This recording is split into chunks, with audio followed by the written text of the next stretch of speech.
Okay, we're live on YouTube. All right.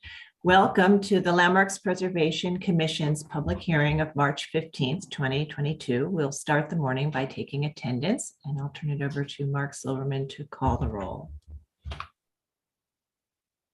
Actually, Sasha's going to call the roll. I'm sorry. Turn it over to Sasha Seeley to call the roll. No worries. Thank you. Chair Carroll. Here. Vice Chair Bland. Here. Commissioner Shamir Barron. Here. Commissioner Chapin. Here. Commissioner Chen. Yeah. Commissioner Devonshire. Commissioner Devonshire. Okay. Commissioner Goldblum. Here. Commissioner Gustafson. Here. Commissioner Jefferson. Here. Commissioner Lefty. Here.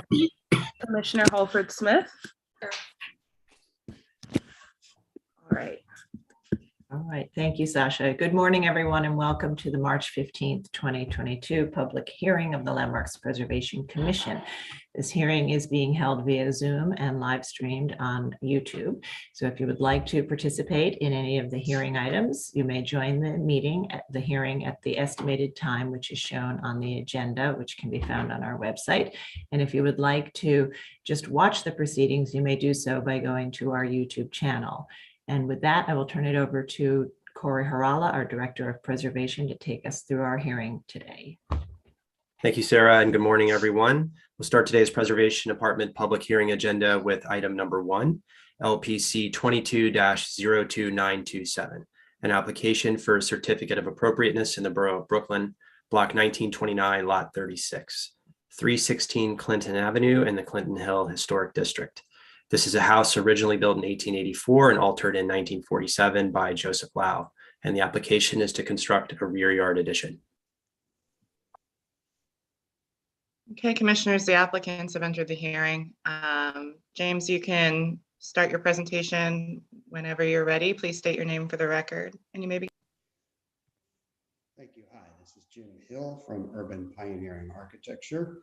Hopefully you can hear me okay. I'm coming on the phone.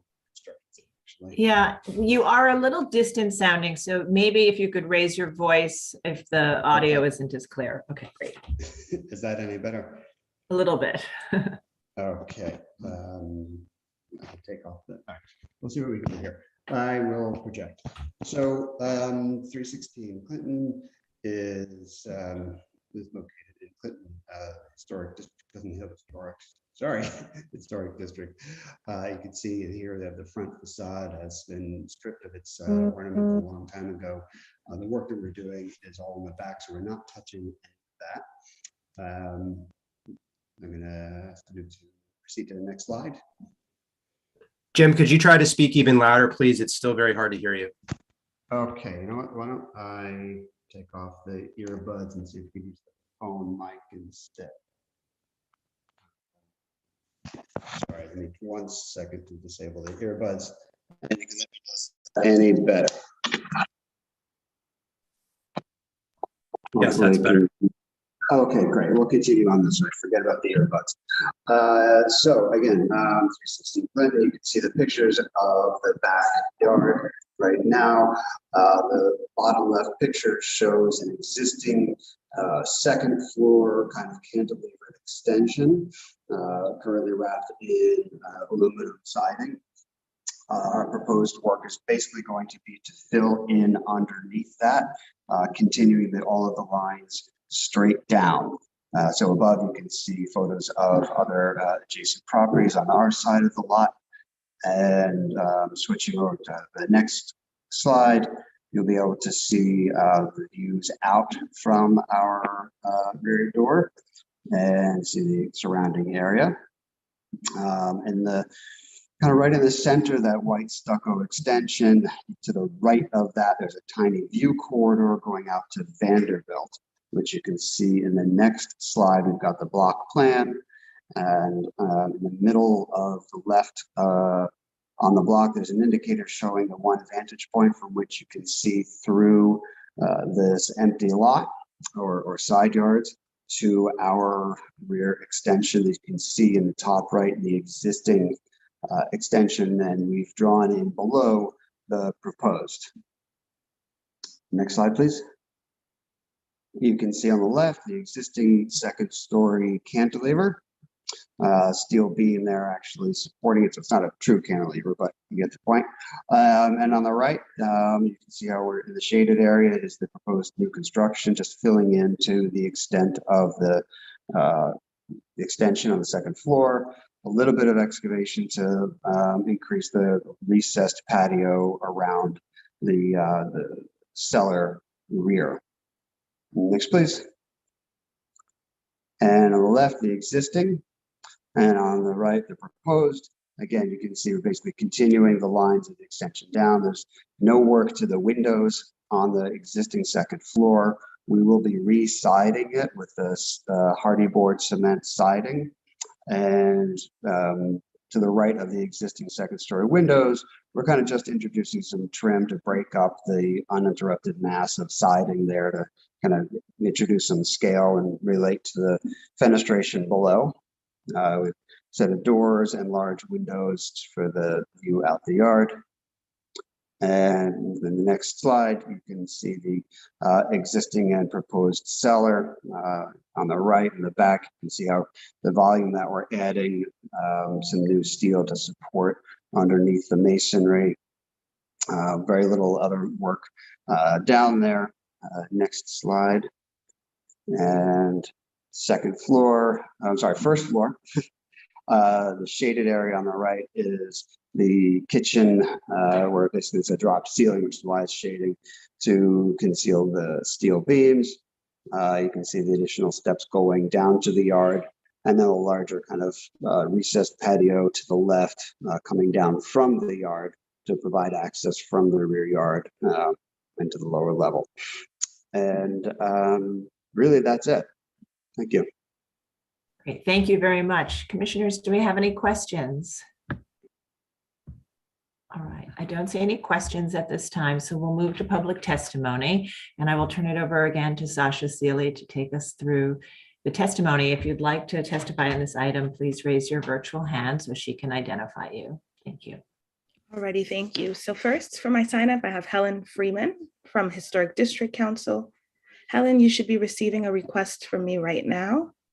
All right, Helen, I see you have accepted my request. Please just unmute your mic and state your name for the record. You have 3 minutes to testify.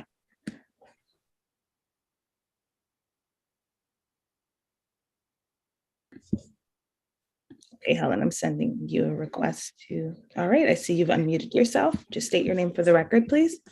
My name is Helen Freeman. I'm representing Historic Districts Council.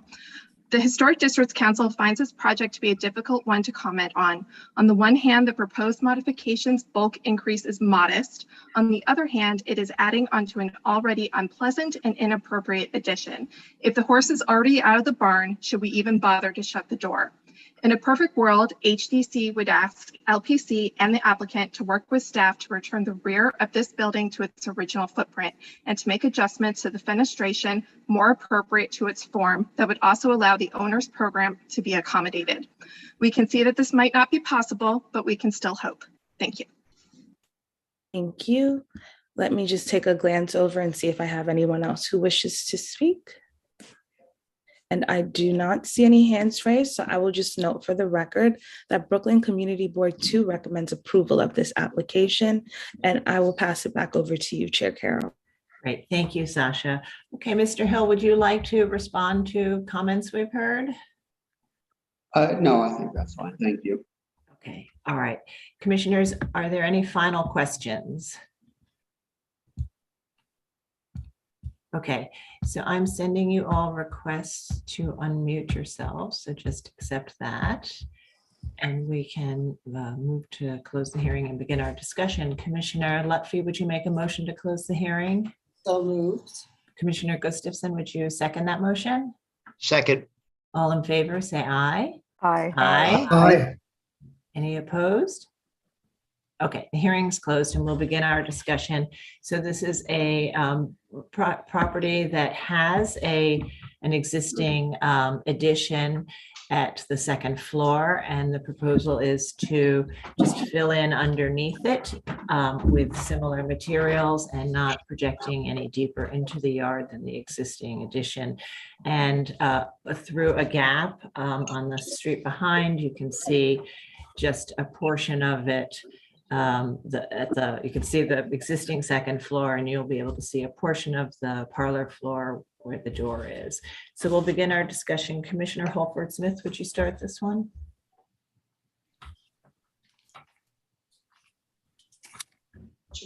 Existing condition, but that being the case, I think that they're proposing doesn't increase, the awkwardness of the original addition. I think it actually might even improve the overall composition. So we might not have approved that original. Can you hear me? I'm sorry, I had my.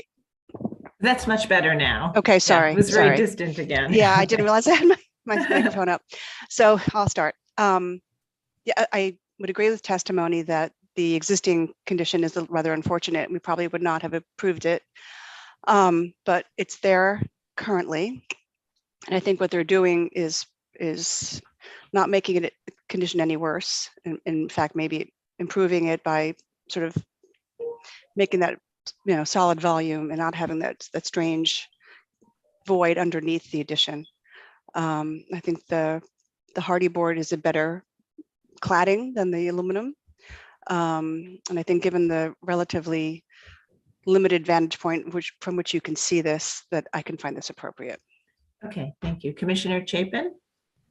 Yeah, I agree with what Commissioner Holford Smith just said in all respects. So I think it is modest and minimally visible, and in the future maybe we'll have some other addition, but I think this is an improvement on the current one.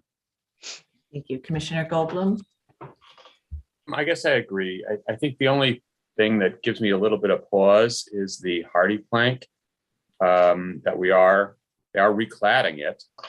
And once you're recladding it, is the hardy plank the best choice for a visible addition in a historic district? I'm not sure that that's the case. I don't have any ready suggestions as to what they should do, though. And I guess I could vote to support it as is.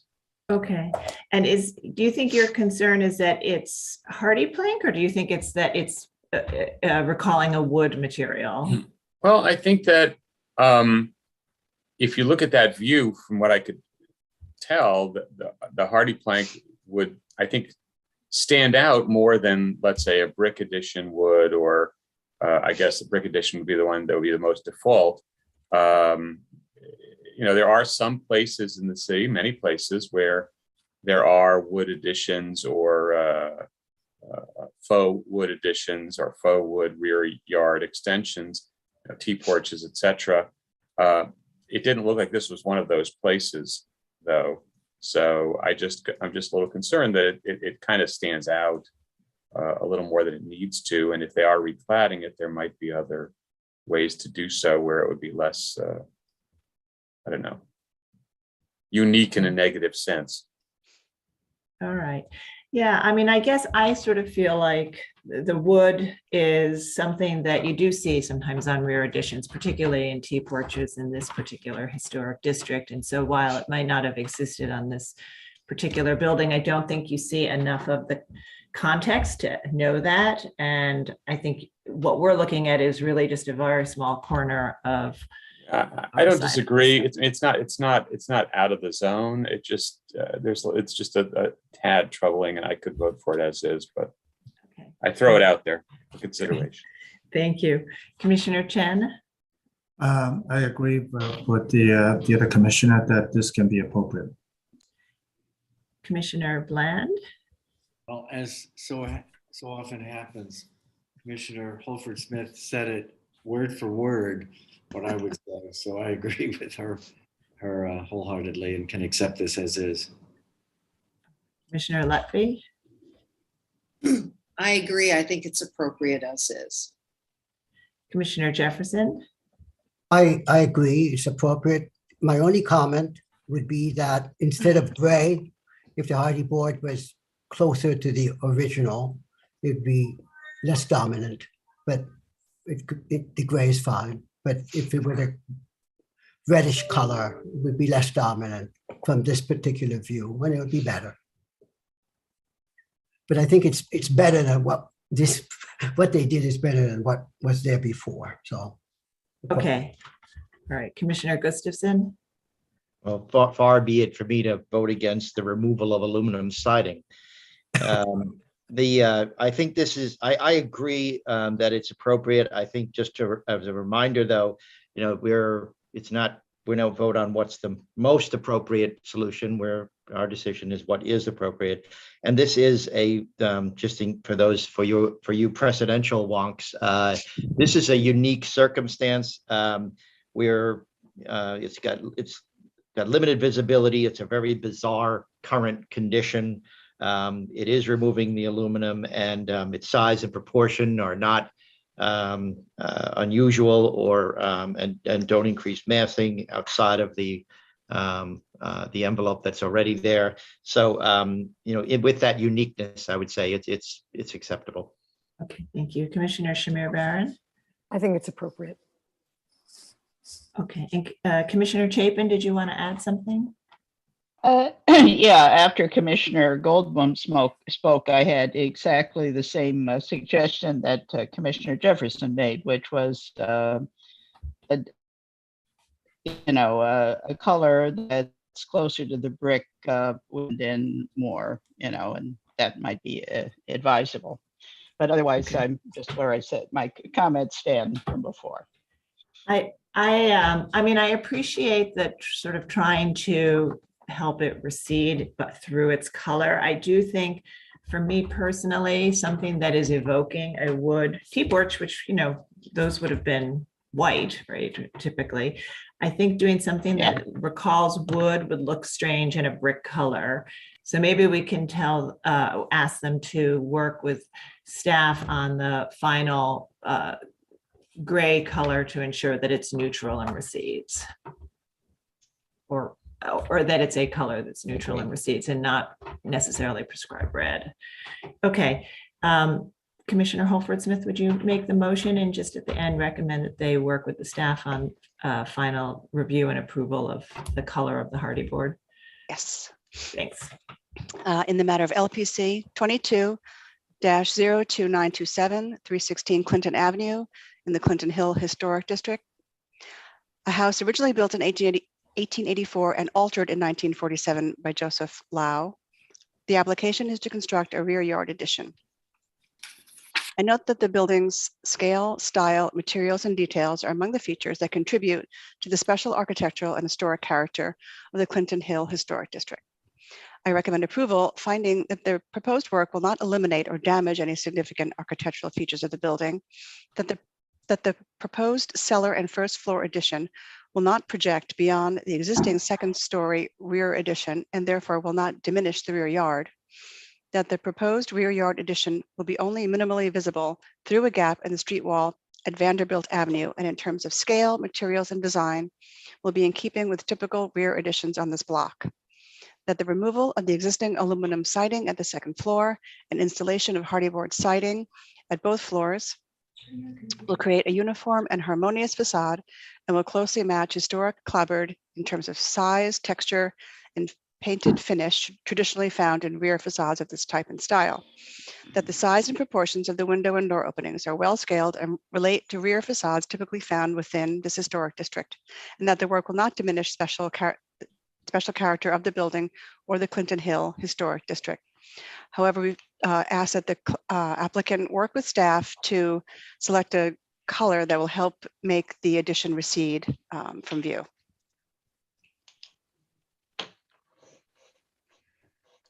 Commissioner Chapin, would you second that opinion or that Second. motion? Thank you. Second. All right, Mark, will you call the vote? Sasha's going to do it. Okay, Sasha's taking over. Okay. I'm going to take over after this. All right. Okay, Chair Carroll.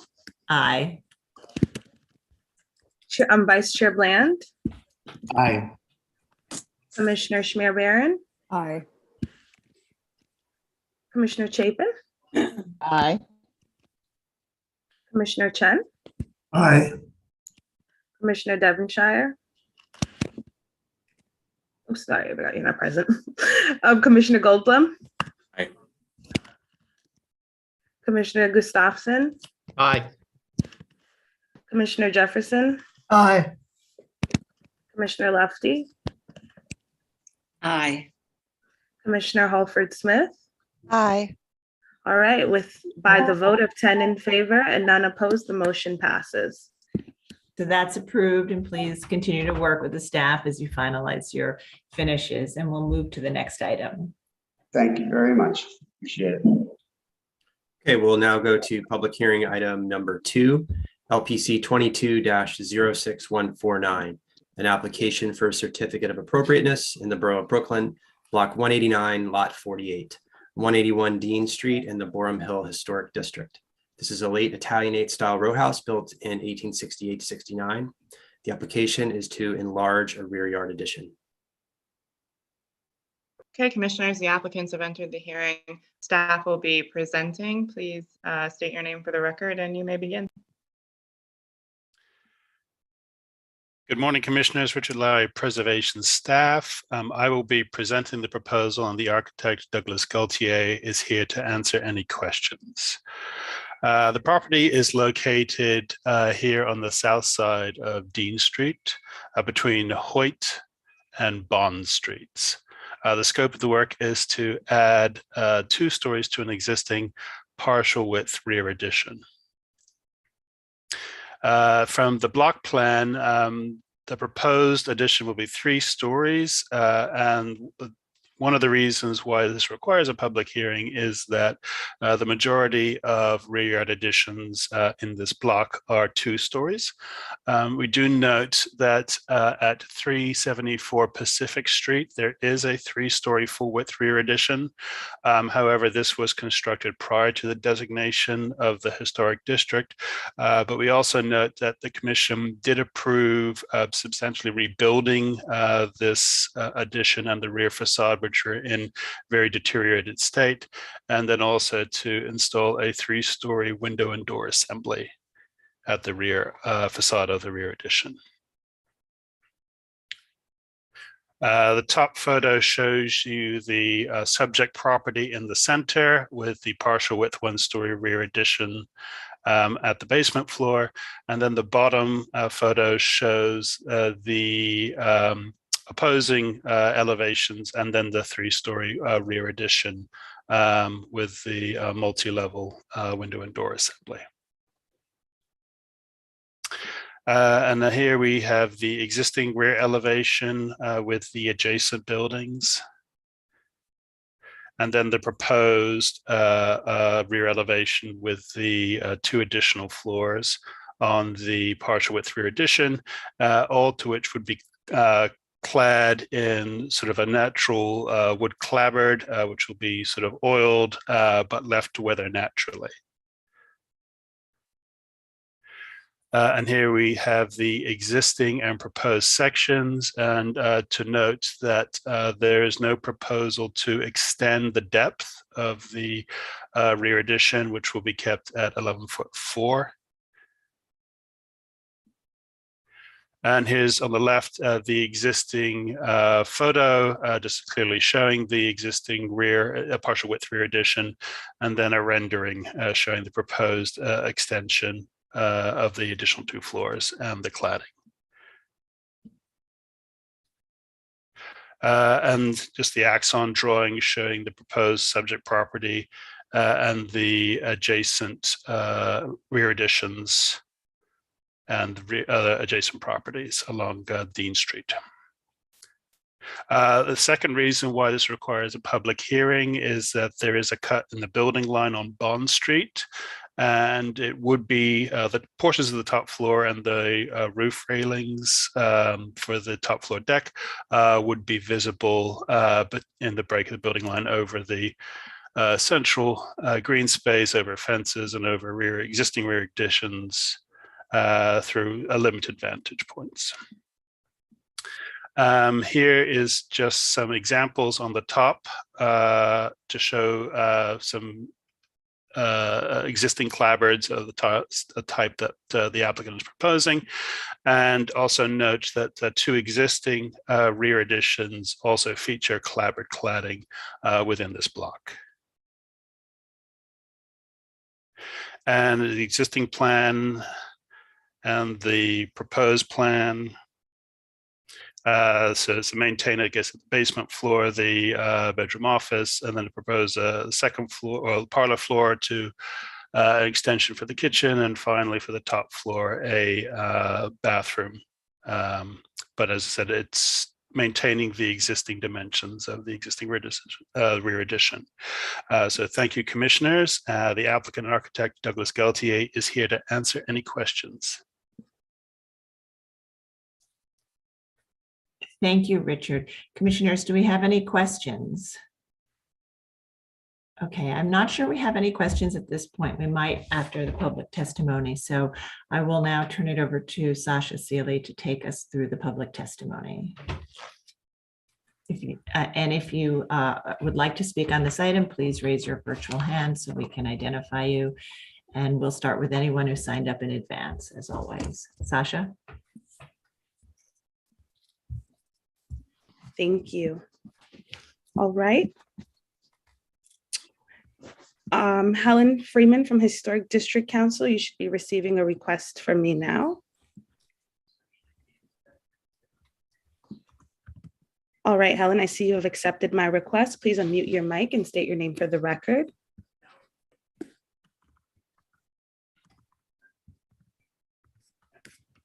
me see. Okay, Helen. Yeah, I apologize. Okay. So again, my name is Helen Freeman from Historic Districts Council. This block has nothing but two-story full width rear yard additions. HDC believes that the pattern should be maintained. As all other facades in that row, original or additions, are brick, we would ask that brick be used for the rear addition. Thank you. Thank you. Next, Thomas Brown. You should be receiving a request from me, Thomas Brown. And Meg Spitzgable. All right, please state your name for the record. You have 3 minutes to speak. Just need you to unmute your mic. Unmute, okay. There, can you hear me? Yes, we can. Can you please state your name for the record? Yes, it's Thomas Brown, 191 Dean Street, and my wife Meg is here with me. Meg Spitzgable. Meg Spitzgable. Shall I go? Yes, you can. Go ahead. Thank you for allowing us to be in this morning. It's hard to admit a mistake, but until we do, we continue to suffer the unintended consequences of that mistake. We're here today because in 2018, the community was not notified prior to LPC's unanimously granting an unprecedented extension to 187 Dean. The 16-foot 187 Dean extension was the first significant addition in 150 years to a contiguous row of 12 1868 era buildings. Although 187's painted stucco walls would be highly visible from Bond Street, no mock-up was constructed and no one in the neighborhood was aware of this extension until construction was underway. 187 became the precedent for what has followed. When Commissioner Devonshire saw it, he said, "I hope I was absent on the day that that was approved." He wasn't. He was there. It was approved unanimously. In May of 2021, when an extension to the adjacent 185 Dean was proposed, the neighborhood was alerted, and as a result, we strongly objected. However, over the unanimous rejection by Community Board 2 and significant community testimony, LPC unanimously granted the proposed 185 extension with the stipulation that it be aligned with the upper floors of the previously approved 187 Dean extension. This alignment would hide the 185 extension from Bond Street visibility. But then 3 months later, without notification to the neighbors, LPC unanimously granted 185 an additional 4 feet, which meant it was now aligned with nothing and would be visible from Bond Street. No mention of the previous community opposition was raised by any commissioner at that hearing. Now comes 185, asking for an extension that once again is going to be visible from Bond Street. We will now see the unsightly 187 stucco wall, 185's additional 4 feet, and rising above both 181's upward extension. And as a point of information, the 185 extension depicted on page 2 of the 181 applicant's presentation is inaccurate, making the Bond view likewise inaccurate. We believe landscape features, the backyards, and yes, the dirt, are essential to the quality of life that draws people to invest in and protect these historic district buildings. Sticking on suburban-sized kitchens and master bathrooms and the financial incentive for adding square footage is no longer essential to LPC's function of protecting these districts. Landscape features, which LPC is by charter supposed to also be protecting, are being destroyed by LPC's current policy of encouraging extensions. We again ask you to pause this extension madness and the resulting death by 1,000 cuts to the historic district's landscape features.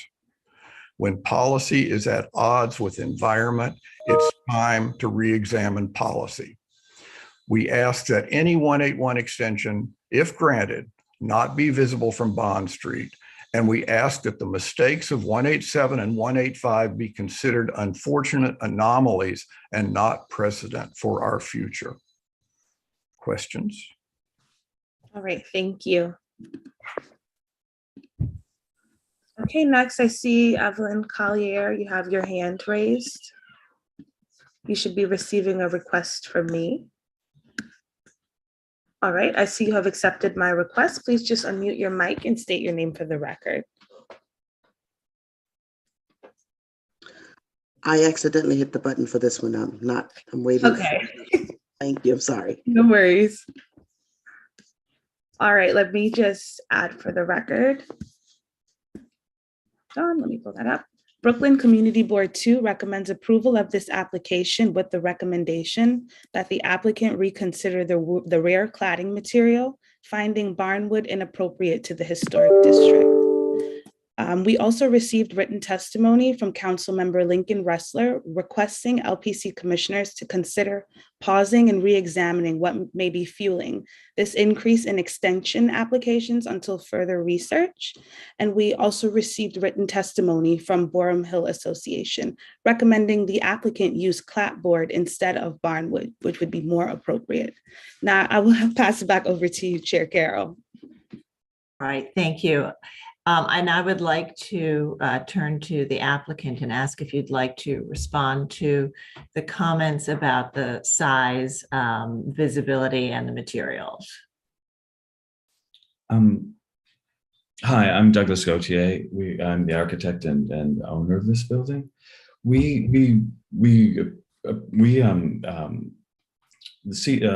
Community Board 2 approved this, asking us to work with LPC.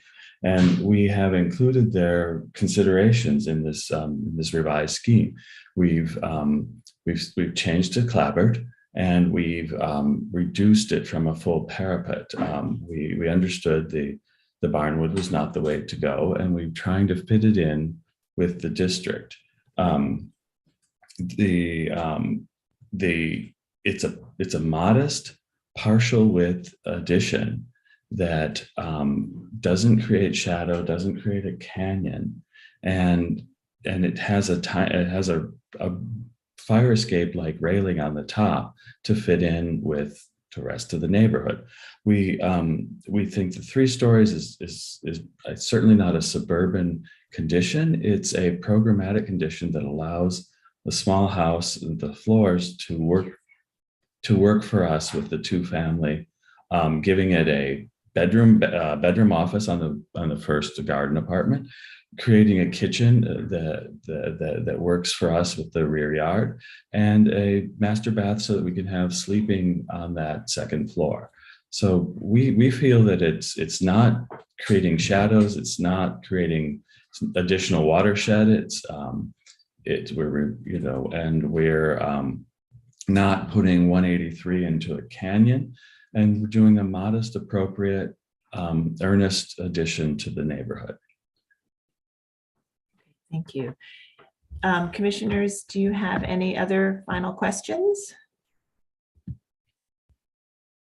Okay, and can we, Abby or Corey or Mr. Gauthier, can you go back to the slide that just shows the visibility from the street?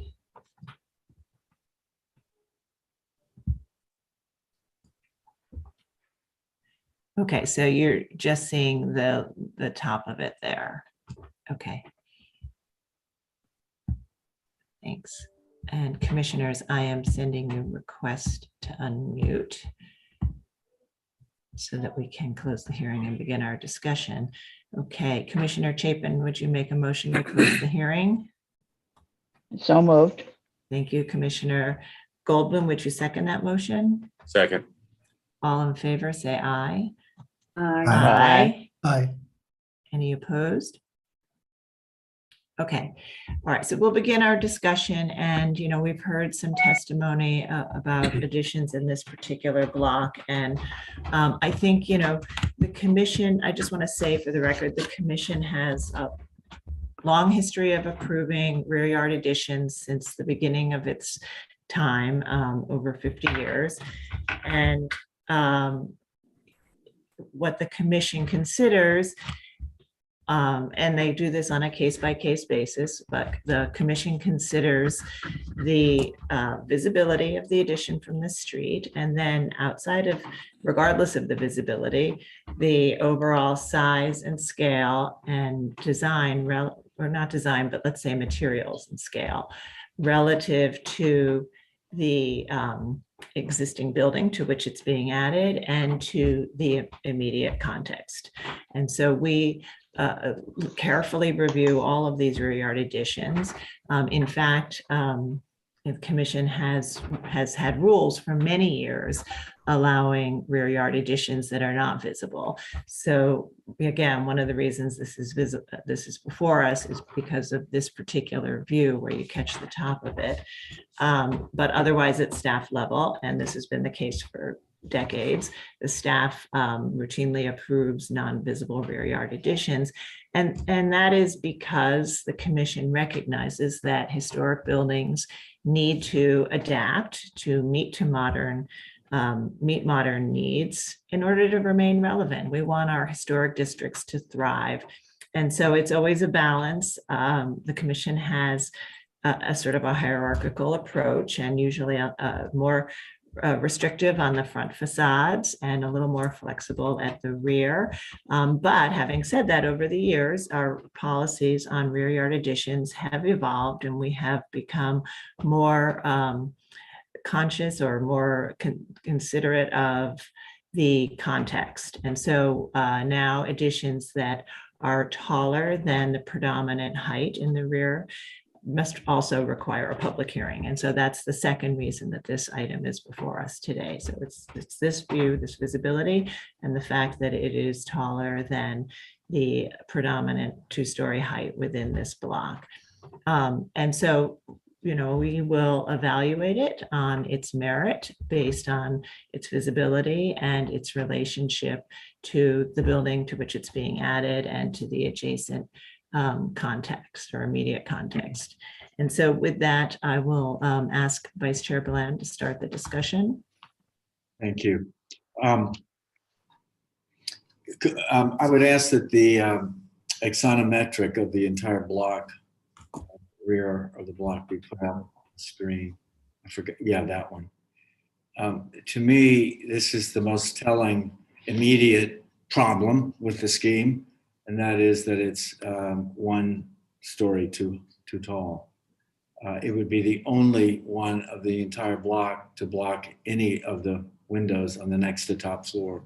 So I can't support that. I think the applicant has already stated that the barn board, which is being proposed, it seems to be inappropriate and is looking toward change. I don't personally think it has to be brick, but of course brick would be easily supportable as appropriate. But if wood is desired, I think it's not barn board, but maybe a clapboard that's stained. So my major point though was a volumetric issue. And I would suggest that this be lowered by 1 floor. The proposed material is clapboard. Okay, Mr. Gauthier, the hearing is closed, but we will note for the record that the applicant did state that they changed the material in response to the community board. Yeah. Fair enough. Okay. All right. Commissioner Lutfi. I am completely on board with what Fred said. The height is out of scale with what is going on in the back of these buildings adjacent to it and on the whole block. I would also recommend that the material be brick. I'm not quite sure of why it's this other material. Okay, so, and I would say that, again, we just approved another addition in a faux clapboard material. So should this become a 2-story addition, it would no longer be visible from the public thoroughfare. And so I don't know if that changes your view on the material choices. Well, the only reason why it doesn't is because it's such an insignificant, because it just seems to jut out and pop out, and I just can't see the rhyme or reason for it, except I guess it's an aesthetic choice. It's just a recommendation on my part. Okay. Commissioner Jefferson? Yeah, I agree with Commissioner Bland. I think the volumetric, the long volume doesn't work. I think just 2 stories would be fine. I also think if it's 2 stories, I can accept the visibility from Bond Street. I prefer brick than wood, but in either case, if it's not visible, wood is fine because evidently other additions have used wood. And I compliment the architect in the window facade. It's the glass portion is very elegant. Okay, thank you. Commissioner Gustafson? Not much to add there. I think it's got to come down 1 story. Much as I am a fan of L's, this is obviously that view of the donut tells you that this is not the land of the L. And I note, although it's not before us, that if the square footage was their concern, looking up and down that row at the 2-story full width additions should have led to an understanding of the context that I'm a little surprised seems to be lost here on the applicant. And I guess after it goes down 1 story, it's no longer visible. So I'm okay with the materials. Okay, thank you. Commissioner Shamir Baran?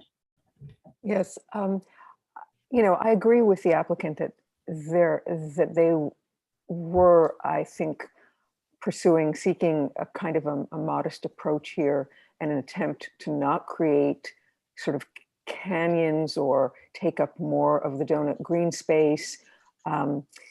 So I understand their kind of motivation, their approach here, but I do think that the situation is such that it is in fact visible from Bond Street. And I think we need to make sure that there is no visibility from Bond. And so I agree with the others, this thing needs to be lowered and so as not to be visible. And at that point, it can be the material that it wants to be. Okay, Commissioner Holford Smith?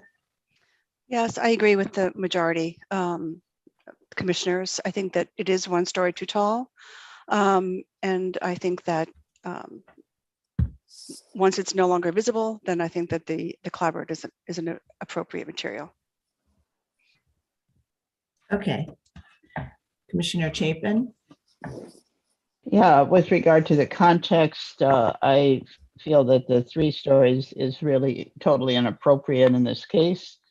I think a 2-story full width addition would be fine in context with others, especially if it's only going to go out about the to the point of where the existing addition is, so that it's more in line with the earlier ones.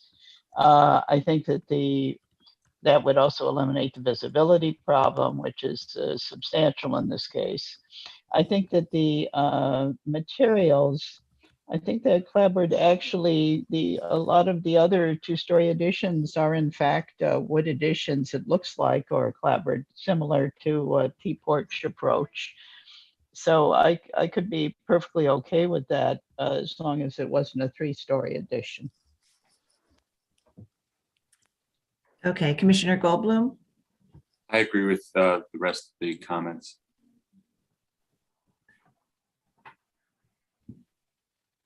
Okay, all right, so I think where we are is we have a consensus to approve a 2-story addition. And I think that even if the 2-story, oh, Commissioner Chen, I'm so sorry. No problem. Please go ahead. Yeah, No please problem. go ahead. No, I agree with the rest of the commission that a 3-story is simply too tall in this context. Okay, so I think what we can do is really, if they do propose a 2-story addition, that would meet the rules. It would no longer be visible, and that would be something that could be approved at staff level. So I think that we can, let me just see what our comments look like. I think we can go ahead and make a motion also to approve it at 2 stories, although I would note again that it would be approvable at staff level. But we'll go ahead and do that. Let me go ahead and make that motion.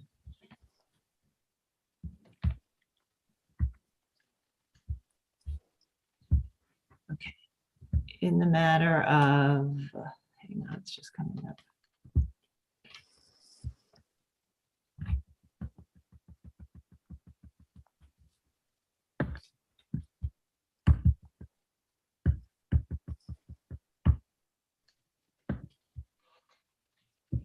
In the matter of docket number 22-06149, 181 Dean Street in the Borum Hill Historic District, in Italianate style row house built in 1868 to 69. This is an application to enlarge a rear yard addition. And sorry, my computer is doing something very funny here. Close this and reopen it. It's kind of... All right. Why is it not working? Forgive me. Let me just completely...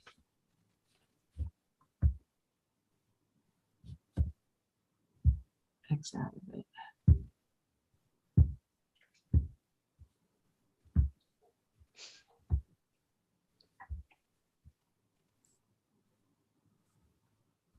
All right, so this is what I'm going to ask. Commissioner Chapin, do you think you could make the motion? I'm sorry, my screen won't open all the way from my staff comments. Yeah, yes, certainly. Okay, thank you.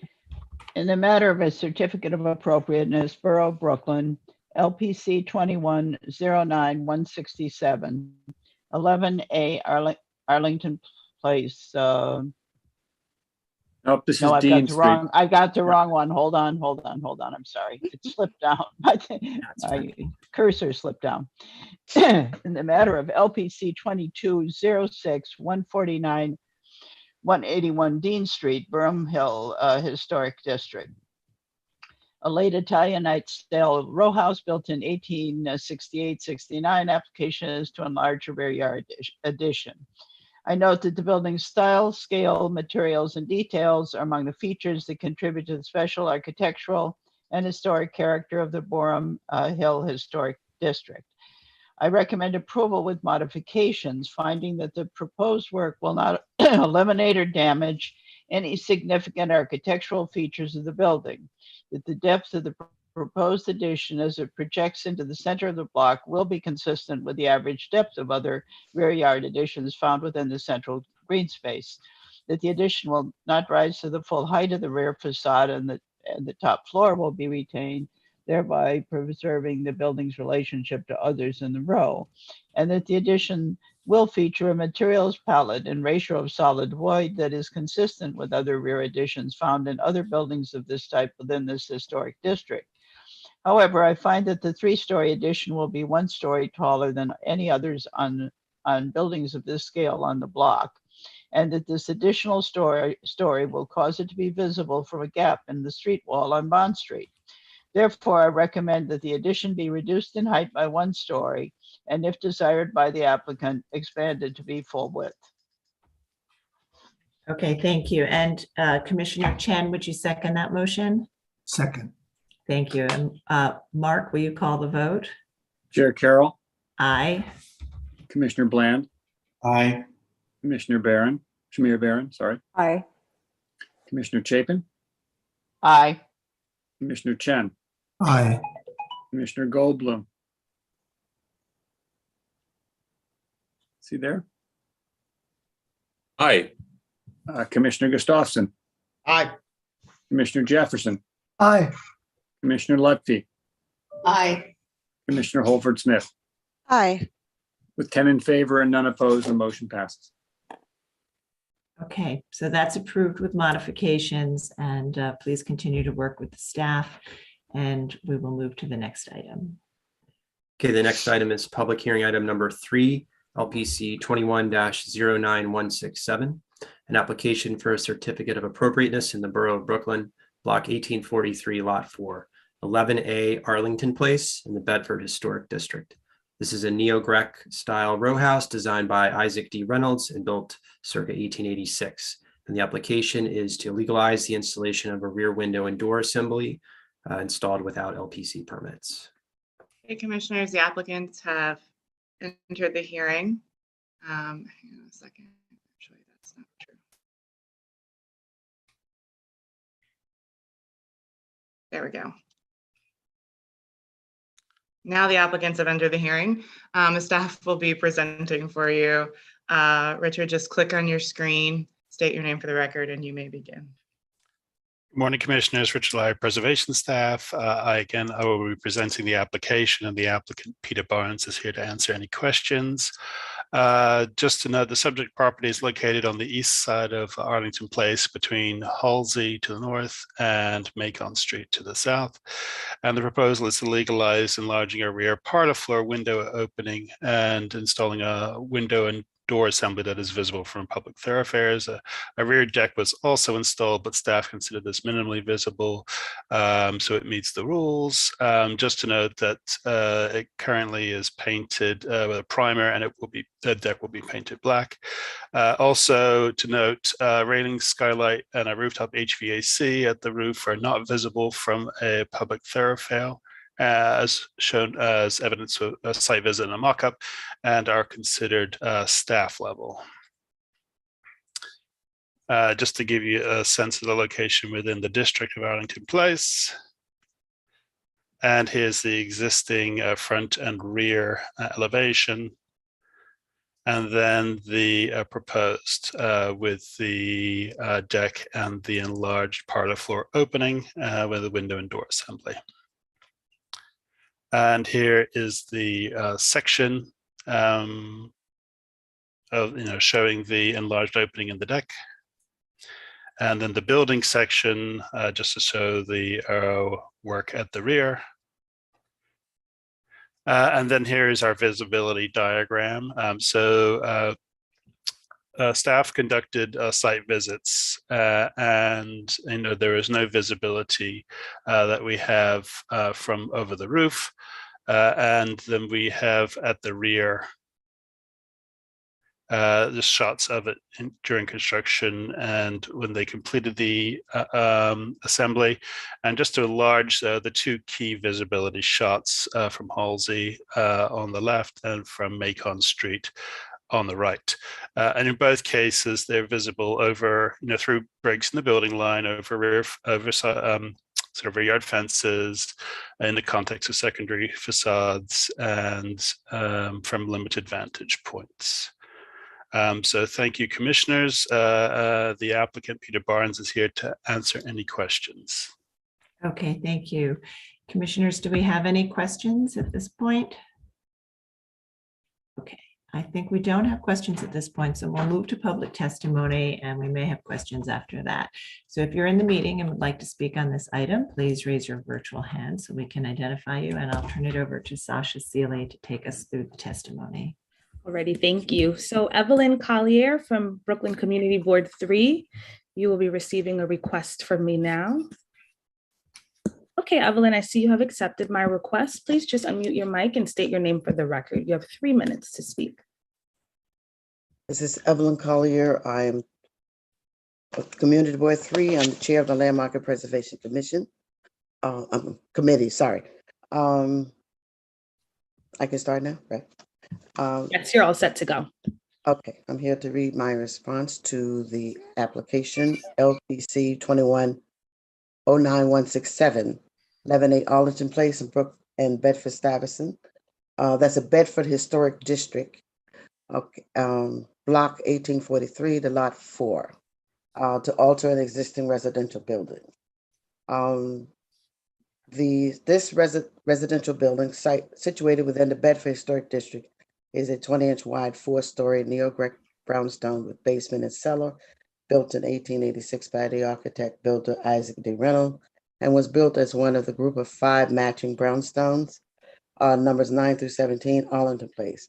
The applicants seek to modify the existing rear elevation with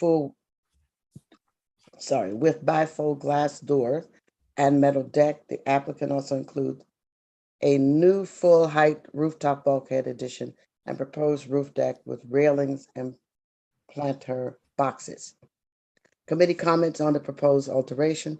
Proposed roof railing should not exceed 42 inches in height and should not be visible from the public street on Macon or Arlington. The drawing indicates 48 inches high railing. Most importantly, eliminate the proposed bulkhead and provide stair access with a Bilco type roof hatch no higher than 18 inches from the finished roof. The row of brownstone has never been modified with bulkhead construction, and bulkhead in the location will disrupt the line of historic brownstone townhouse visible from Macon Street and Arlington Place. 2 adjacent homes on the block have provided stairwell roof access with mechanical hatches as described in order to retain the original brownstone rooftop profile. Surprisingly, the proposed full width bifold glass door at the parlor level have evidently already been installed without an LPC approval for a significant change to a visible rear elevation in place. If the large bifold doors are to be approved by LPC, the committee preferred the cast stone lintel to be replaced with the soldier course of brick to address the non-historic changes to the rear facade. Existing cement poraging on the rear brick facade has been disrupted and should be removed with the original brick to be repointed. Applicants should demonstrate that any new rooftop equipment will be visible from the street or rear yard. The architect stated that none is proposed at this time. But given the installation of the unimproved bifold door, it is a question as to when rooftop equipment might be installed without approval in place. The commission should review the following: position and placement of drainage and downspout, all door and window detail, metal deck railing detail, placement of air conditioning compressor unit. The proposed stair bulkhead will significantly impact the Bedford Historic District form and character.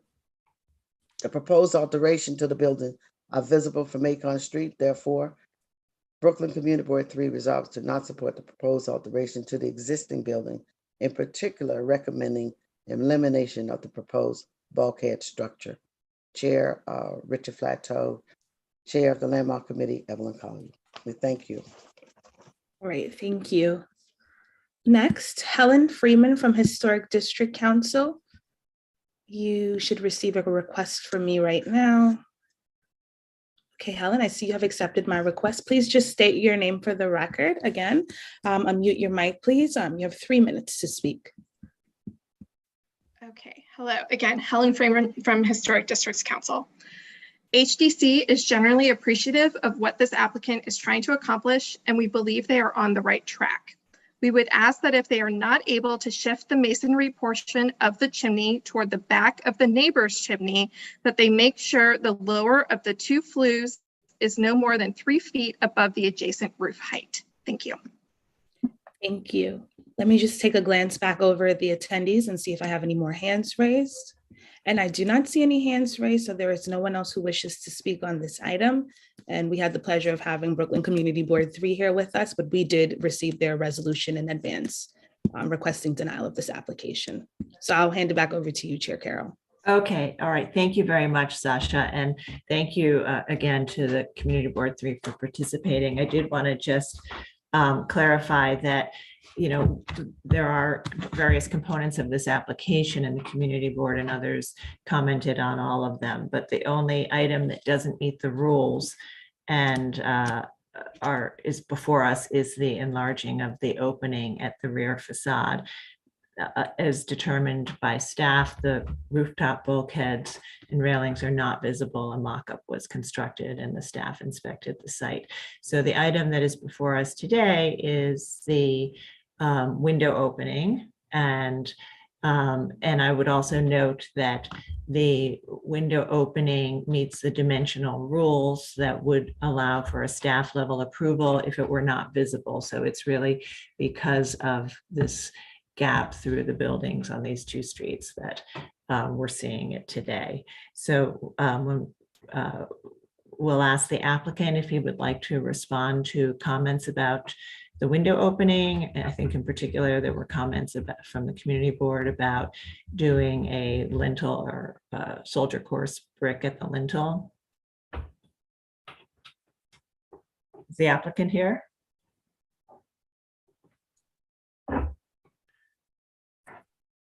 Can you hear me? Yes, we can hear you. Okay. Ian Barnes, applicant. Insofar as the comments from the community board is concerned with reference to the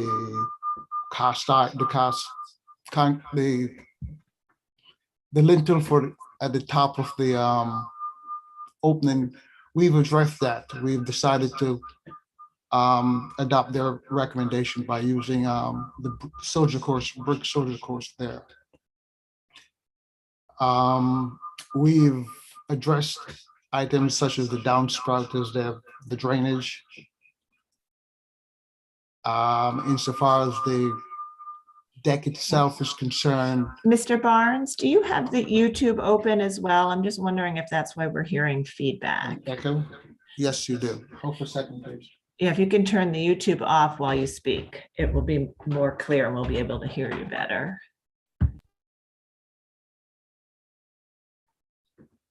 Can you hear me now? Yes. Is it better? Yes. Okay, great. Going back to the lintel, we've decided to use a brick soldier course as recommended by the community board. And that was so demonstrated in our drawings. Insofar as the metal deck itself, we've decided that the color should be black. We will also address the issues with reference to the downspout they've asked us to do. And all that is in our drawings. Okay, thank you. And I'll just also say that the rear deck also meets our rules for a staff level approval, but we appreciate that you heard the community board and responded to their comments and have changed the color to black of the railings. Okay, commissioners, any final questions? All right, I'm starting to send you requests to unmute, so feel free to unmute yourselves as we begin our discussion. Okay, Commissioner Jefferson, would you make a motion to close the hearing? So motion. Thank you. And Commissioner Lutfi, would you second that motion? Second. All in favor, say aye. Aye. Aye. Any opposed? Okay, so the hearing is closed and we'll begin our discussion. And as we appreciate the comments from the community board on the entire scope of the application. But as I said, the portion that is before us today is for this window opening that is that if we're not visible would otherwise meet the rules for a staff level approval. But because of the visibility, it's before us. The community board asked that they add a lintel above the opening, which they have agreed to do. So let's begin our discussion. Commissioner Gustafson, would you like to start this one? In spite of the length of the testimony, I think when we focus on the issues that are actually before us, I think that the enlarging of the parlor floor openings and the window and door assembly are acceptable. As always, it's a concern when an applicant takes action without receiving the appropriate permits. However, our standard is, would we have approved this in the first instance? And I think I would have in this instance. Okay, thank you. Commissioner Shamir Baran? Yes, I also think that the visibility is problematic. I mean, I think we might have discussed it and asked ourselves whether or not we thought that the opening was actually was all right to see that size opening. And yet, I'm not sure that we would have unanimously agreed. However, I do think it because it approximates the kind of appropriateness, had it not been visible, and if staff would have reviewed it, I can see accepting it. I mean, I think it's, again, still a little bit problematic because of the visibility. We need to look at it more carefully, but I can accept it and think that, in fact, the applicant should do what they've agreed to do, which is to add the lintel, which would mean kind of modifying this a bit to make it conform a little bit more to the context of the upper windows. Okay, thank you. Commissioner Halford Smith.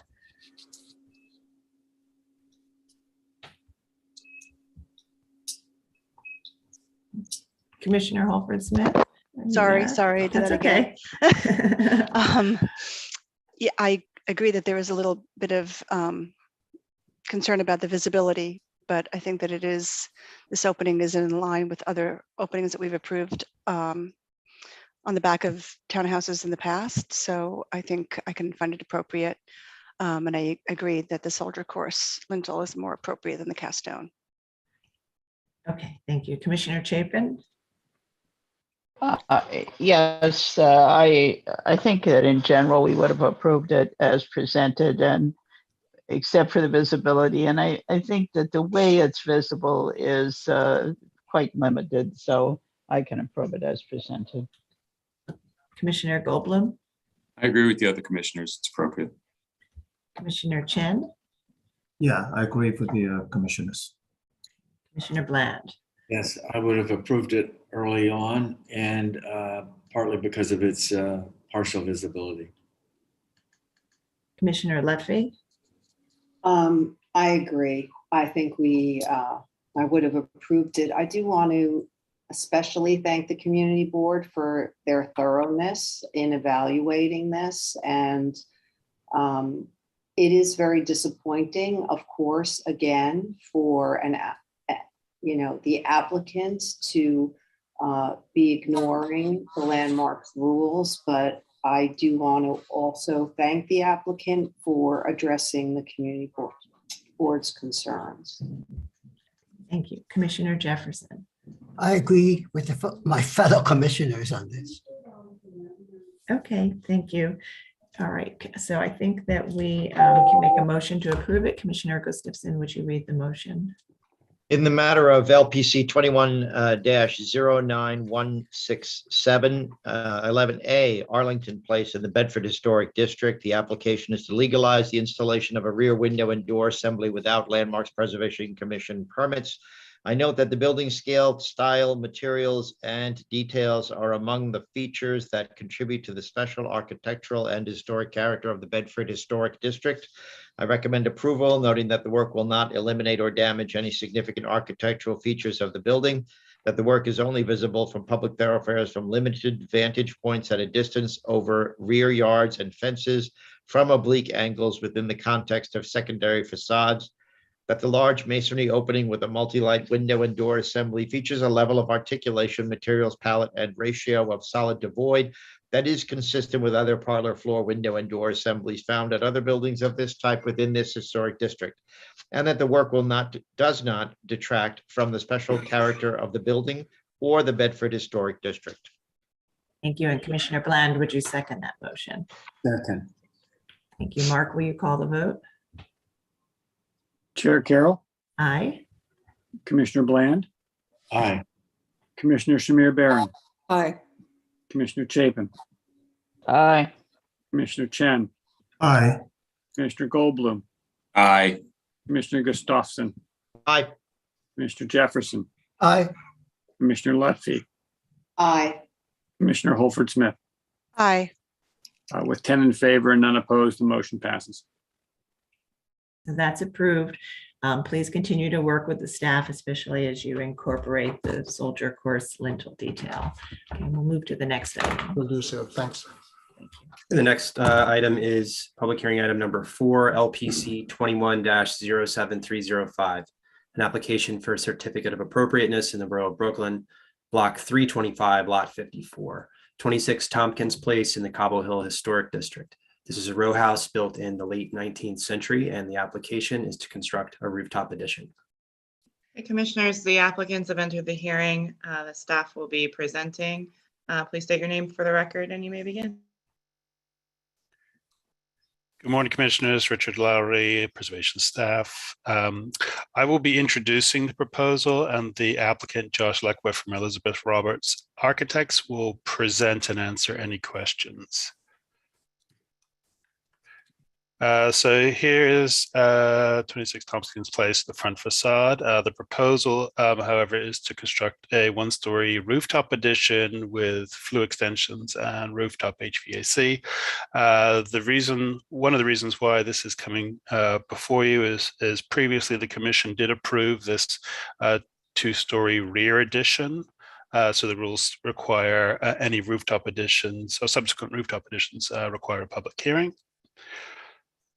And secondly, as you can see, the one-story rear addition, although it's set back from the front facade and the rear facade, if you go to the aerials, there is some visibility of this from several locations, both over the secondary facade and over the front facade. In particular, from the north, near the corner of Tompkins Place and Kane Street, there is visibility over the front facade, and directly in front of the building, there's visibility of the flue extensions. And then from the south, from DeGraw Street, you can see that there's a sort of vacant lot, which is a public garden. And that affords some visibility over the secondary facades of the rooftop additions. And then finally, from the sort of northwest, near that break in the building line from near Kane and Clinton Street, again, there's some visibility of the rooftop additions over the rear facade. So I'm going to hand it over to Josh Leckwith from Elizabeth Roberts Architects to continue the presentation. Hello, this is Josh Leckwith. I'm here for Elizabeth Roberts Architects.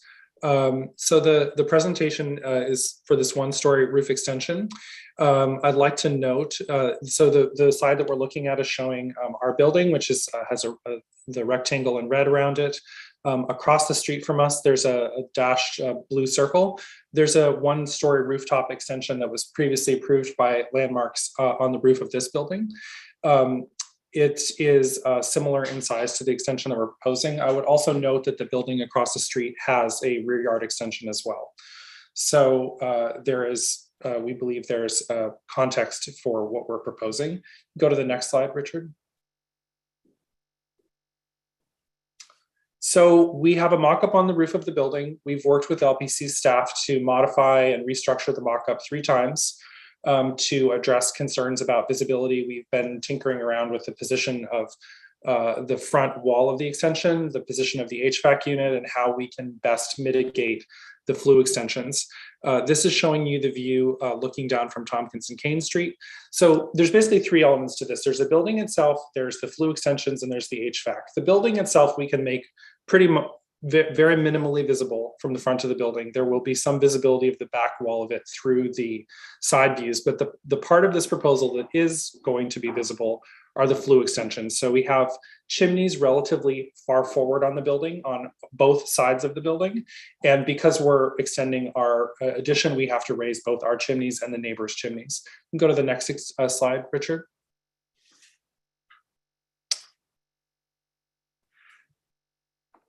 Can we go forward, please? Do you see the rendering now?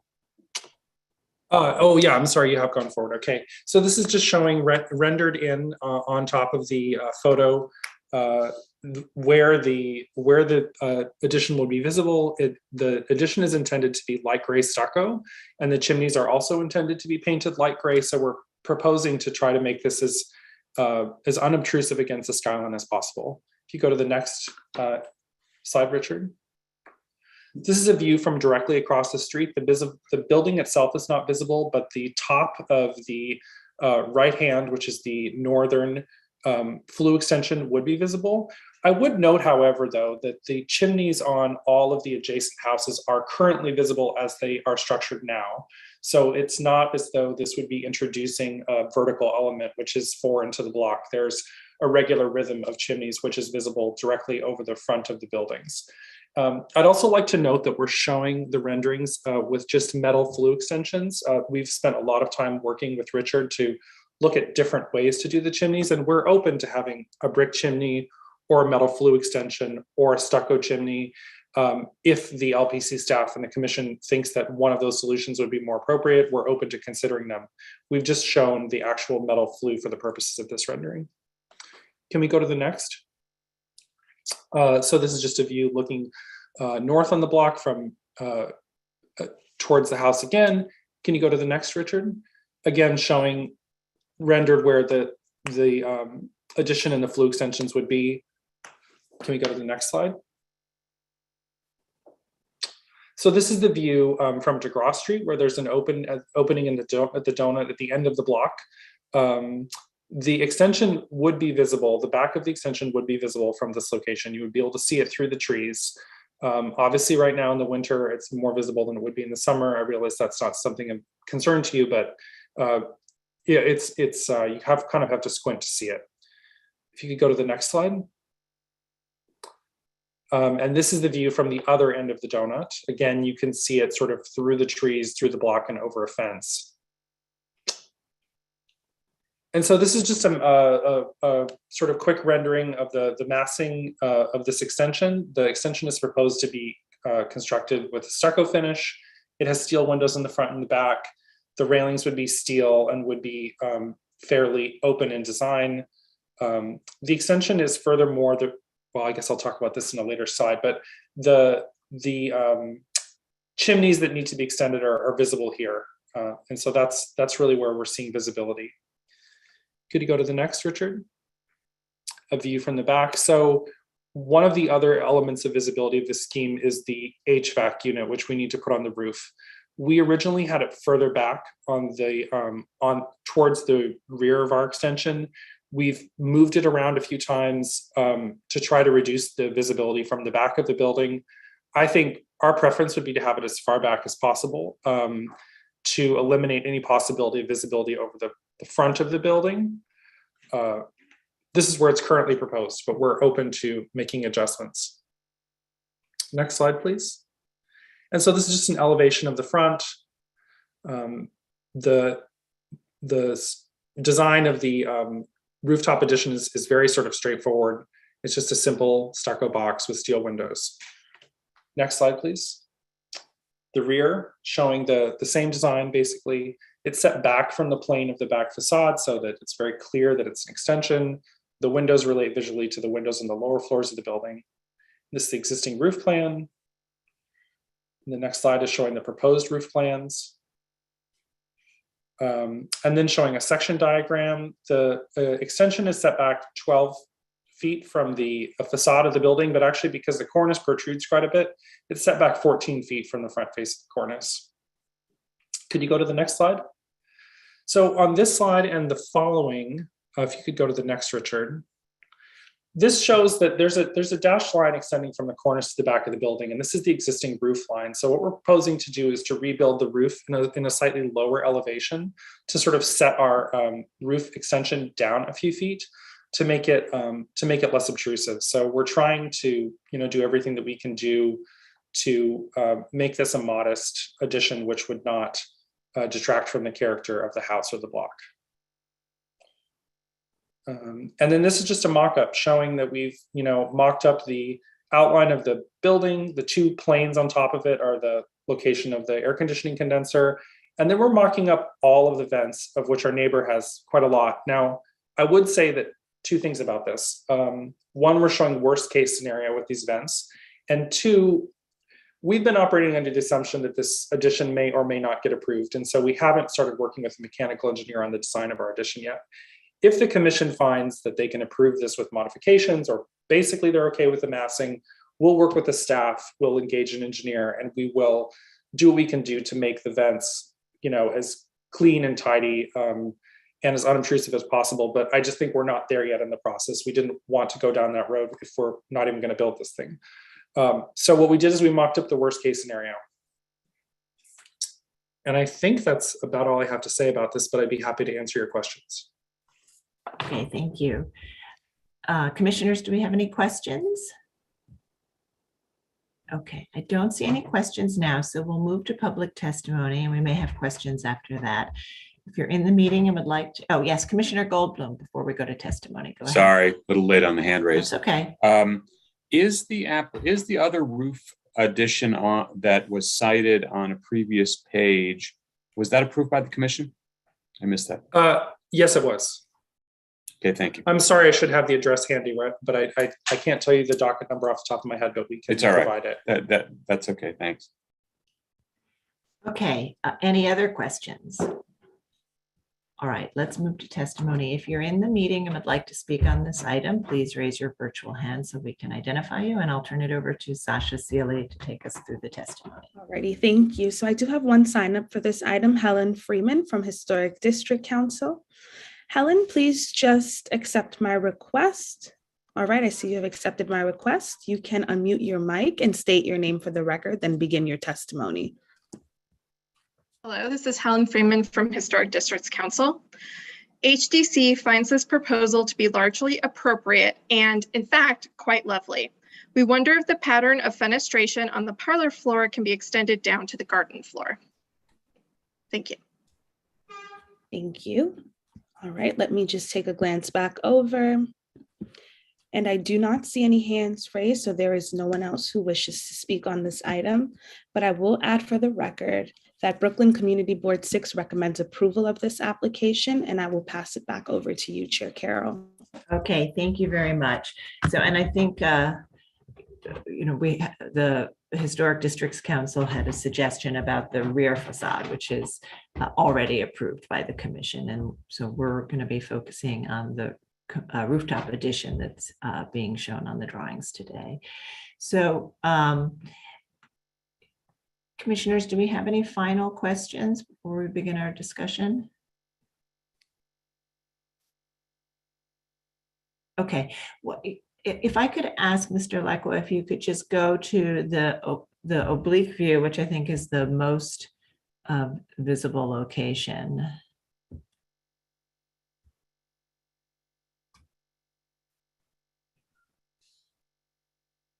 Correct.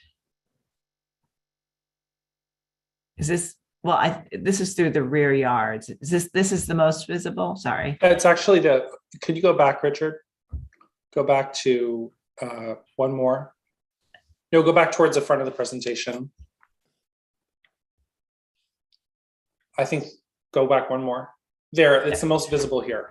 Yeah, that's what I was thinking. Looking south from Kane Street, looking south down Tompkins Place, it's at the corner of the block is where you get the biggest view. Okay, and I just had a question. Since you are catching the top edge of the addition, if you were to slope that front of the addition or lower it in height, that would presumably also reduce, or maybe does it even eliminate the need to extend some of these flues? Can I respond to that question? Yes, please. Okay, so the rule is basically that anything that's in a 10-foot radius, we have to extend to 3 feet taller than whatever we have. So basically, these flues are pretty much abutted up to our building. So that if our building comes down, they'll come down with it, but they still would need to be extended. Okay, so we're talking inches. We could come down inches, but we'll still have to extend the flues. Okay, all right, and that's the mechanical unit at the back of that view. And did you look at putting that down on the main roof? We did, but there's just not enough space. We have 3 feet of space between the back of our addition and the rear of the house, and there's not enough space for the unit and the clearances that we would need around it. All right, okay, thank you. Commissioners, any final questions? All right, we're going to move to our discussion. So Commissioner Holford Smith, would you make a motion to close the hearing? So moved. Thank you. And Commissioner Bland, would you second that motion? Second. All in favor, say aye. Aye. Aye. Aye. Any opposed? Okay, so the hearing is closed and we'll begin our discussion. And this is for a rooftop addition, which is visible from some oblique views and also some long views into the rear yard, catching just the top edge of it. And then it also involves the extension of the flues and mechanical unit, and the extension of the flues are seen in the context of other flues as was presented within this row. And the view that we're looking at here, the zoom view is to the right, is the point of maximum visibility. So we'll begin our discussion. Commissioner Chapin, would you like to start this one? Okay. Block, my brother-in-law had a brownstone that he restored and lived in at the other end of the block. It's a charming little block with these small townhouses, and of course, this particular house has already been expanded to the back. I don't have a problem with the visibility of the flues, but I am troubled by the rooftop addition, which I think is really kind of uncharacteristic of this side of the block. There may be some on the other, and I guess that he illustrated a couple, but when you look at the rooftops and also at the drawings, the renderings, it shows that by and large, there aren't a lot of rooftop additions. So I think if there is an addition to be permitted, it really should not be as visible as it is. So that's my concern on this. Okay, so recommend that it be less visible. Okay, Commissioner Goldblum? Yeah, I mean, it is, I think, a textbook rooftop addition, and I think the visibility is minimal. However, the fact that this block doesn't seem to have any other rooftop additions and that this building already has a rear yard kind of makes me feel like, from a proportion and scale of the building perspective, that this is not something that I would feel comfortable approving. Regardless of the visibility. Yeah, it's not about the visibility. It's about the, the bulk of the overall building and in the context. If it's a pristine block with no rooftop additions, the only one is on the other side of the street, and even there, that's an anomaly. I just feel like it would be, the uniformity counts for something, I think, and I think that this block is remarkably uniform in regards to its roofscape, and I think that that's something worth preserving. Okay, Commissioner Chen. I agree. I think the HVAC should be relocated as much as possible. Okay, so relocate HVAC. Okay, Commissioner Bland. Yeah, I think it's almost okay, but if it can be reduced, a little bit of the visibility be reduced a little bit further, and maybe it is the HVAC unit itself, that would be acceptable. Okay, Commissioner Lutfi. I agree with everybody. Look, the addition is modestly designed, but it is visible, and as is the flue. And I agree that not only is the block relatively untouched, but I think this part of the neighborhood is not that touched. I mean, I lived on Henry Street for quite some time, and I don't even recall us approving additions on the roofs of these townhouses. So I think it has to be either lowered, the addition has to be lowered, or if possible, set back. And to the extent that I don't mind if there's some visibility on the flues, but the visibility should be reduced as well. Okay, thanks. Commissioner Jefferson. I agree that the flues can be visible because by code. I do think that the addition, the rooftop addition, cannot be visible. It has to be pushed back, not be visible from King Street at all. And the mechanical units should be placed somewhere else, lowered, just not be visible. Commissioner Gustafson. I'm a little torn on as Commissioner Goldblum raises an issue that I have myself raised in the past, so I am reluctant to approve an addition as a sort of breakthrough on this block. So I think I'm with Commissioner Goldblum. Commissioner Shamir Baran. I think it's acceptable to see the flues, extended flues, taller flues, both, but that the addition itself, any visibility of its roof or profile is not appropriate. Okay, and Commissioner Holford Smith. Yeah, this one's difficult. I think that I'm falling in the camp of Commissioner Goldblum and Gustafson, though, in that this pristine block would set a precedent for a rooftop addition, and it already has a fairly substantial rear yard addition. So I don't think I can find it appropriate to add to the roof. Okay. All right. And I think, I do think that Commission has generally approved additions even when they're the first on the block. And I know some of you have expressed some concerns about that. And so I understand not wanting to see any addition here as it would be the first on the block. But I would note that in this particular block, we do see a lot of chimneys. So there is a sense that there are accretions on the roof. And so for me, I think it's completely appropriate to have a rooftop addition here, although I agree that it should be less visible.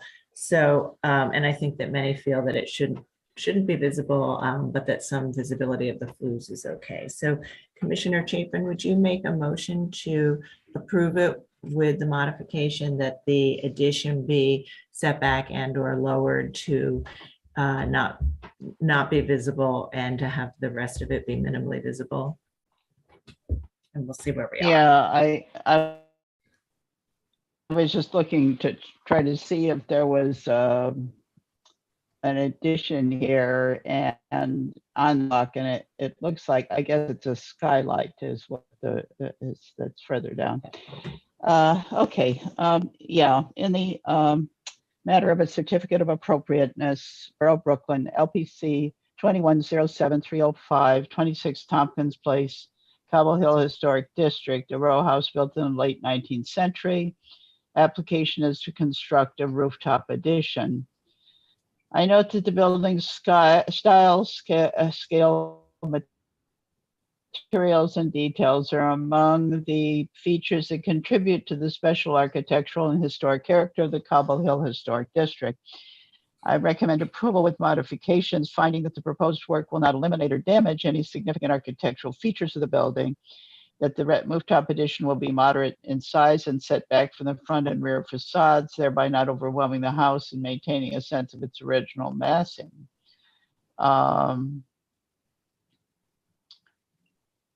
That the rooftop addition will be minimally visible from public thoroughfares over the front facade at a distance from oblique angles and limited vantage points within the context of other rooftop accretions and over the rear facade through a gap in the street wall.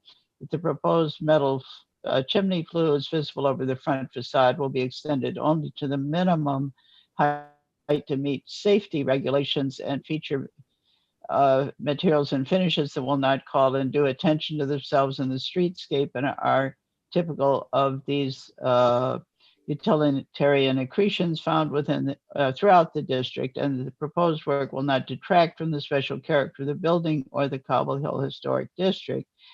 However, I find that the rooftop addition, flues, and HVAC unit will be highly visible as designed over the front facade from the intersection of Tompkins Place and Kane Street.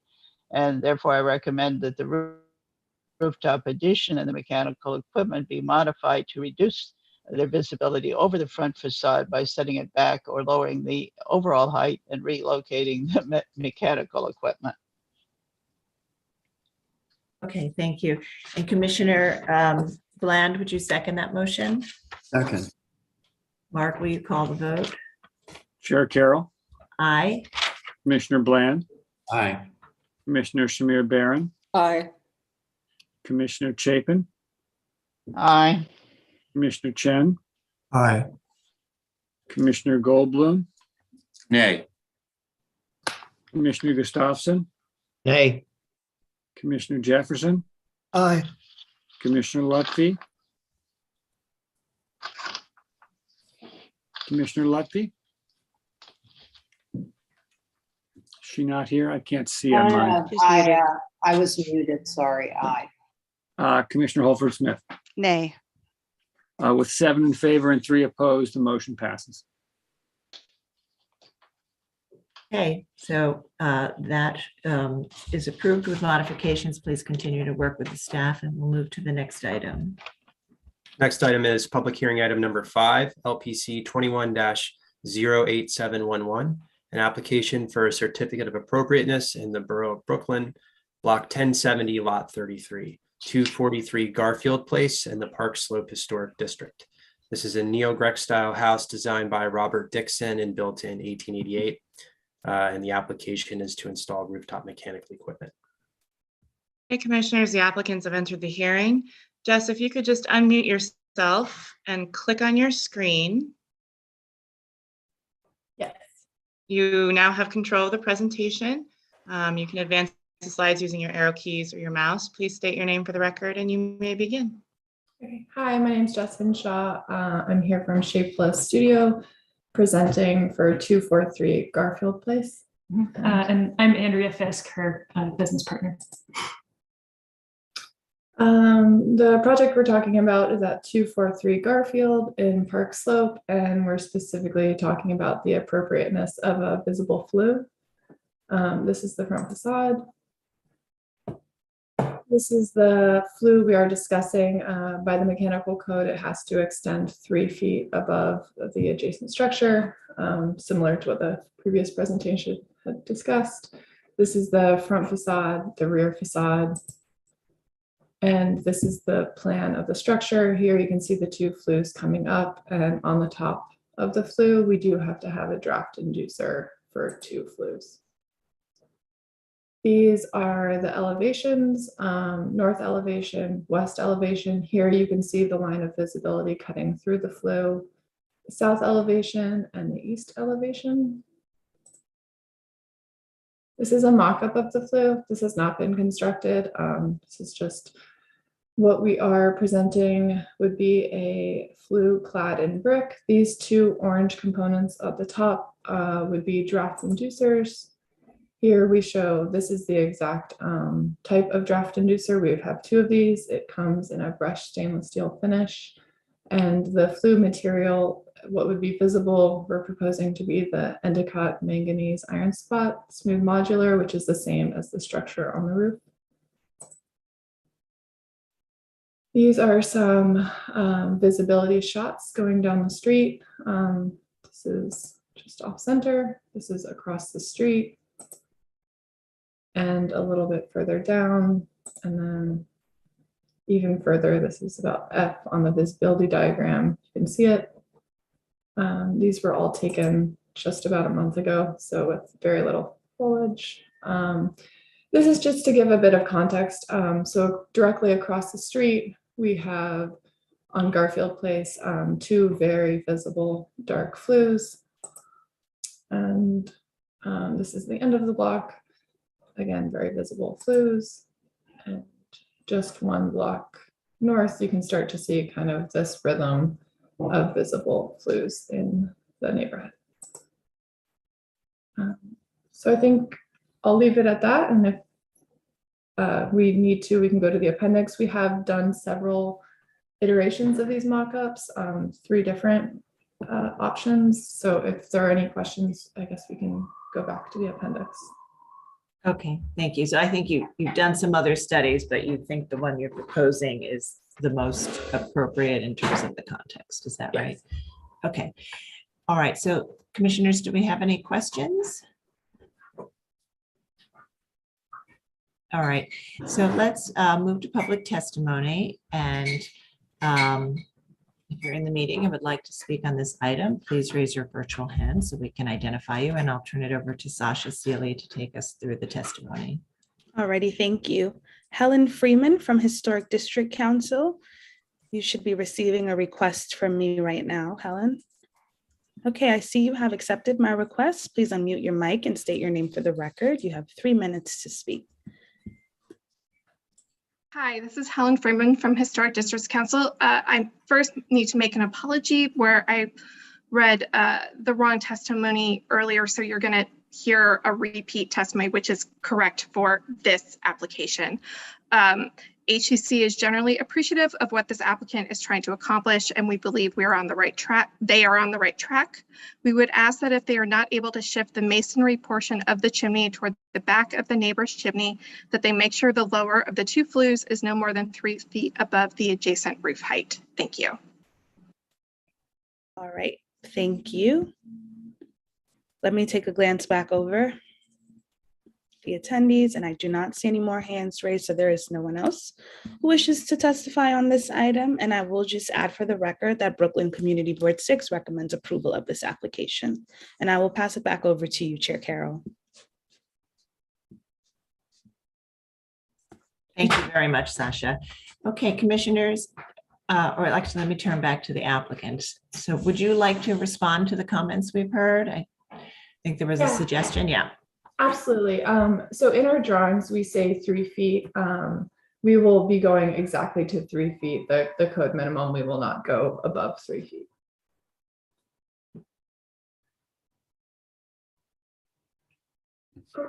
Any other questions, commissioners? Any final questions? Yes, Commissioner Holford Smith, please go ahead.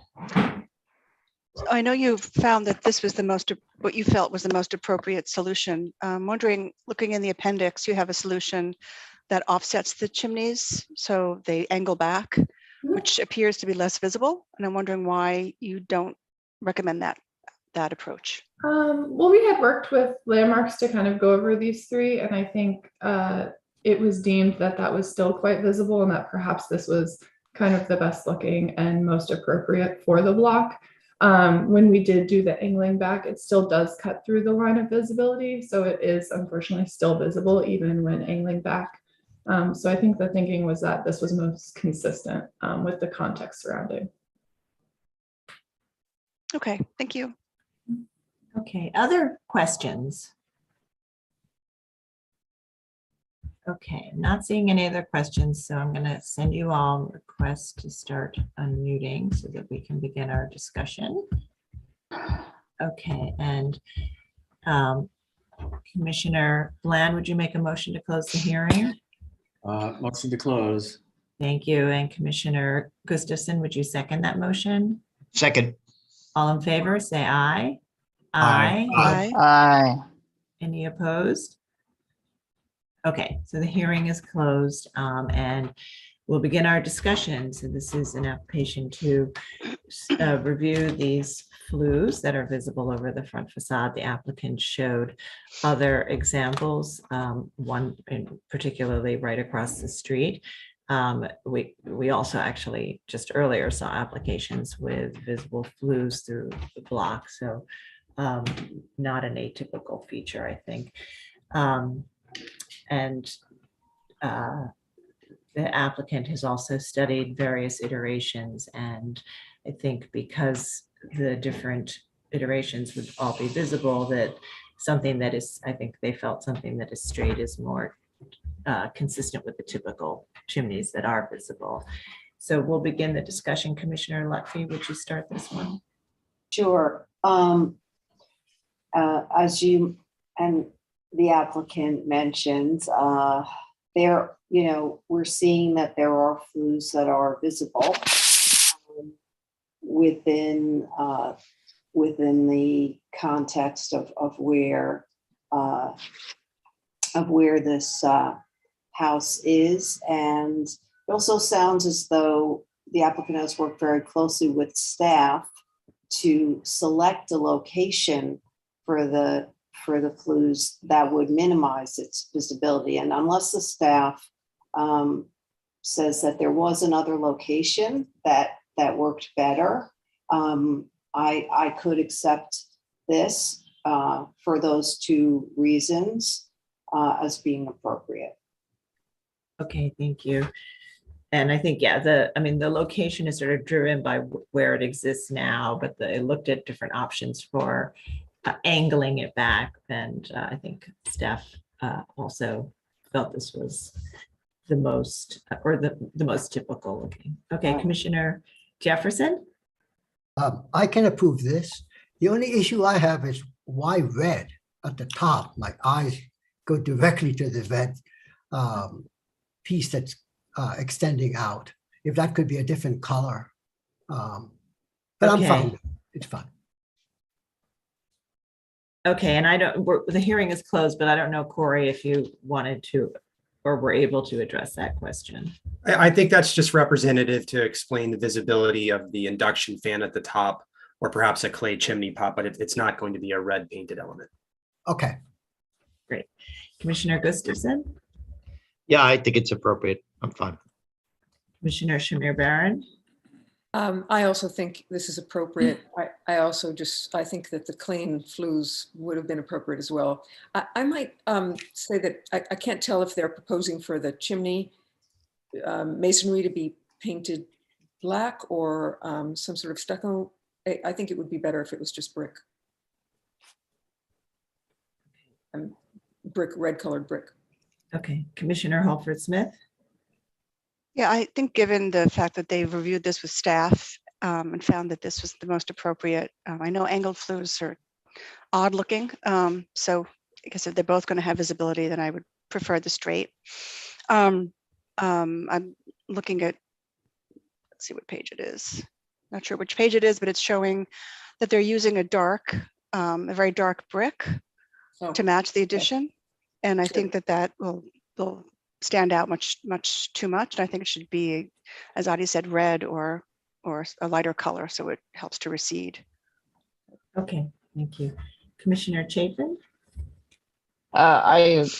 I agree, that in general, that this is approvable. I think, it's necessary and they have worked to make it as reasonable as possible. Thank you. Commissioner Goldblum? No, this application, unless I'm missing it, seems to not have a site plan that shows the other roof conditions. Am I missing that? So I didn't see it. And I went to go look online at the Street View or the Google Earth. I didn't see any additions on this block. It seems like it's pristine, and in light of my comments on the last application, I would not be able to vote for this one either. Okay. Commissioner Chen? I agree with the majority. Commissioner Bland? Yeah, I can accept it as appropriate. Okay, so I think we have enough to approve it, but we'll ask them to continue to work with the staff on the final brick selection and color of the brick. So Commissioner Lutfi, would you make a motion to approve with the condition that they continue to work with staff on review and approval of the brick samples? Sure. Thanks. In the matter of docket 21-087, 243 Garfield Place, Park Slope Historic District, a neo-Grec style house designed by Robert Dixon and built in 1888. The application is to install rooftop mechanical equipment. I note that the building's scale, style, materials, and details are among the features that contribute to the special architectural and historic character of the Park Slope Historic District. I recommend approval, finding that the work will not eliminate or damage any significant architectural features, that the chimney extensions and draft inducers will be the minimum size necessary to comply with code requirements and will be in keeping with the types of rooftop accretions frequently seen over houses of this age and style throughout the historic district. That when seen in incidental views amid the pronounced undulating massing and ornate facades of the row and through street trees, these simply designed installations will remain a secondary background element in relation to the distinct silhouette and design of the row and the typical materials and neutral finishes of the installations will further help them to remain a subordinate presence. I recommend that the applicant continue to work with staff on the proper coloring of the brick of the flues. Okay, great. As they proceed. Thank you. Commissioner Bland, would you second that motion? Second. Mark, will you call the vote? Yes, hold on, sorry.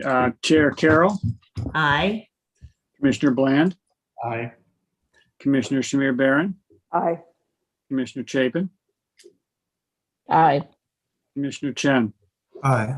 Commissioner Goldblum, No. Commissioner Gustafson, Aye. Commissioner Jefferson, Aye. Commissioner Lutfi, Aye. Commissioner Holford Smith. Aye. With 9 in favor and 1 opposed, the motion passes. So that's approved. Please continue to work with the staff on your final brick selections, and we'll move to the next item. The next item is public hearing item number 6, LPC 22-05307, an application for a certificate of appropriateness in the Borough of Brooklyn, Block 322, Lot 60, 480 Henry Street in the Cobble Hill Historic District. This is an Italianate style row house built in 1868. The application is to alter the rear facade. This was calendared with a rooftop element, but those were since determined to be eligible for staff level review, a skylight and a mechanical unit. So it's just the rear facade alterations that are under review today. Okay, commissioners, the applicants have entered the hearing. Leah, you now have control of the screen. So if you just want to state your name for the record, you may begin. Sure, thank you very much. My name is Leah Salk from Salk Architecture. I'm the applicant of record. There we go. Oops, sorry. So 480 Henry Street is located in the Cobble Hill Historic District. It's very close to the corner of Henry Street and DeGraw Street here, you can see on the map. And the scope of work is to renovate a 4-unit rental building into a 2-family home. And the reason we're here today is that the back of 480 Henry Street is visible from Cheever Place on the other side of the block. These are the historic tax photos and current facade at the front, and we're working with the staff to bring back a lot of the original beauty of the original facade, including the cornice and the correct window sizing here. This is a demolition elevation and proposed elevation for the rear facade of the building. And you can see that we are proposing to remove the external fire escape.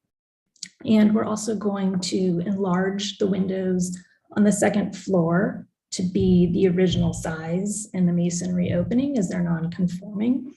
And the part that's the sort of most important for today is that we're proposing to remove this portion of the facade and create a large opening at the basement and parlor floor levels. And as part of that, we will also be proposed to add a deck here that extends into the rear yard a bit.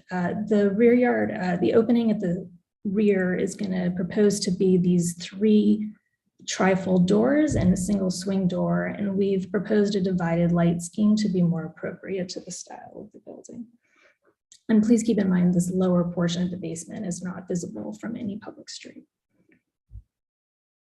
This is the street view from DeGraw. We just wanted to highlight that the upper corner of that large parlor floor opening is very, very slightly visible, just about the top 6 inches here. You can see a little white wedge over this low building here on DeGraw.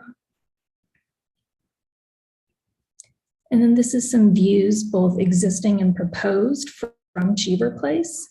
This is just a view from the rear yard of the facade condition, and you can see that we're going to clean that up a lot and make it a lot more handsome. Just a reminder here of what those new window openings will be at the lower portion.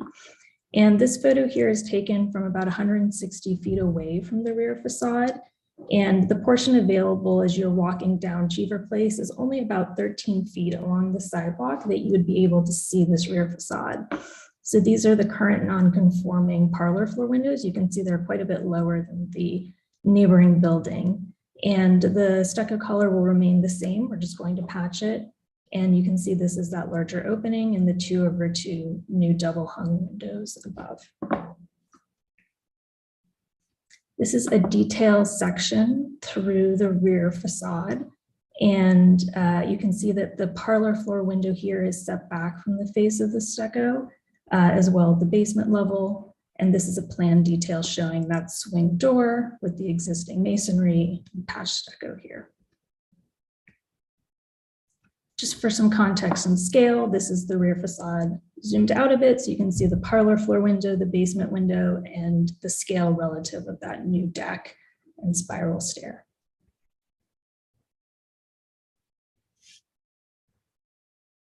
That's all. Thank you very much. Okay, so commissioners, do we have any questions? Okay, I don't see any questions at this time. Why don't we move to public testimony? If you're in the meeting and would like to speak on this item, please raise your virtual hand so we can identify you. And I will turn it over to Sasha Seeley to take us through the testimony. Alrighty, thank you. Helen Freeman from Historic District Council.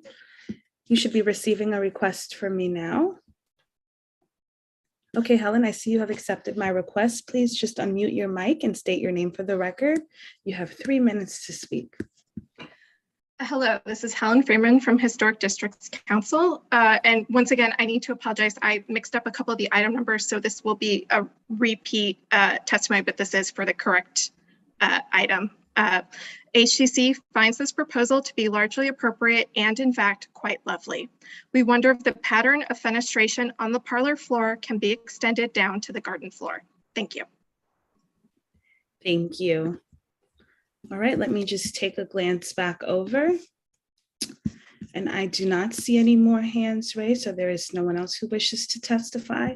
So I will just add for the record that Brooklyn Community Board 6 recommends approval of this application, and I will pass it back over to you, Chair Carroll. Thank you very much, Sasha. Okay, so I'd like to turn to the applicant and see if you would like to respond to the comments. The comments have been largely supportive. But there was a suggestion even about bringing the multi-light fenestration down. I will note that that portion of the window is not visible from a public thoroughfare, it looks like, but please go ahead. Sure. The reason that we didn't include that kind of divided light detail down here is because of the east-west orientation of the building. There's so little natural daylight that comes into the space. So being at the basement level below the deck, we just wanted as much square footage of glazing as possible to keep it as bright and modern as we can.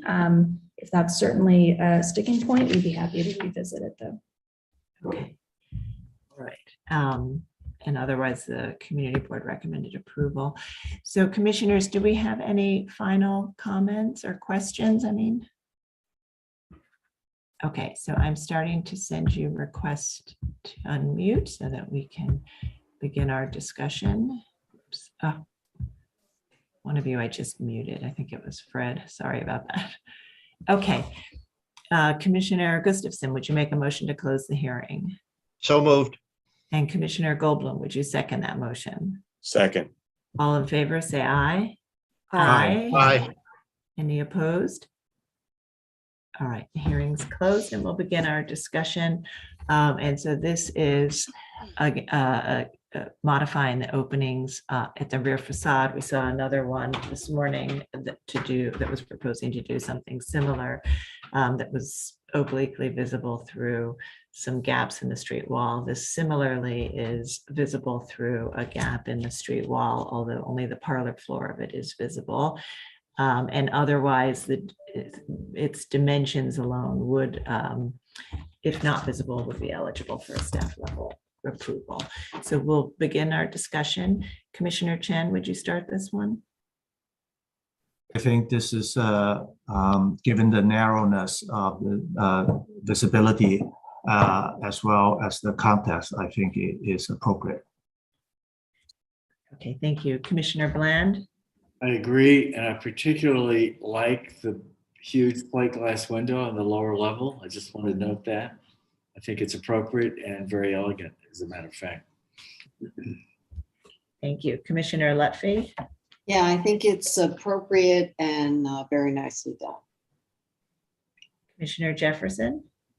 Appropriate, and I think looking from the inside out, that big plate glass window would be wonderful. Thank you. Commissioner Gustafson? Yeah, appropriate as is. Commissioner Shamir Baron? I also think it's appropriate, though I think it's interesting that these oversized parlor floor rear yard facades, I think, were a bit of a secret before, and the notion that actually now they will be visible to the public is just interesting. I think it opens up something. I'm not sure exactly what, but it is relatively new, and I guess I'm just acknowledging that. Okay, all right. I mean, I think we have approved others that are visible because there are, particularly in our historic districts in Brooklyn, there are so many views into rear yards. Okay, Commissioner Holford Smith? I find it appropriate. Commissioner Chapin?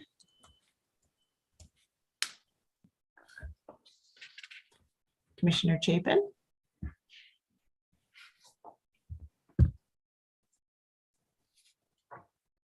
Commissioner Chapin?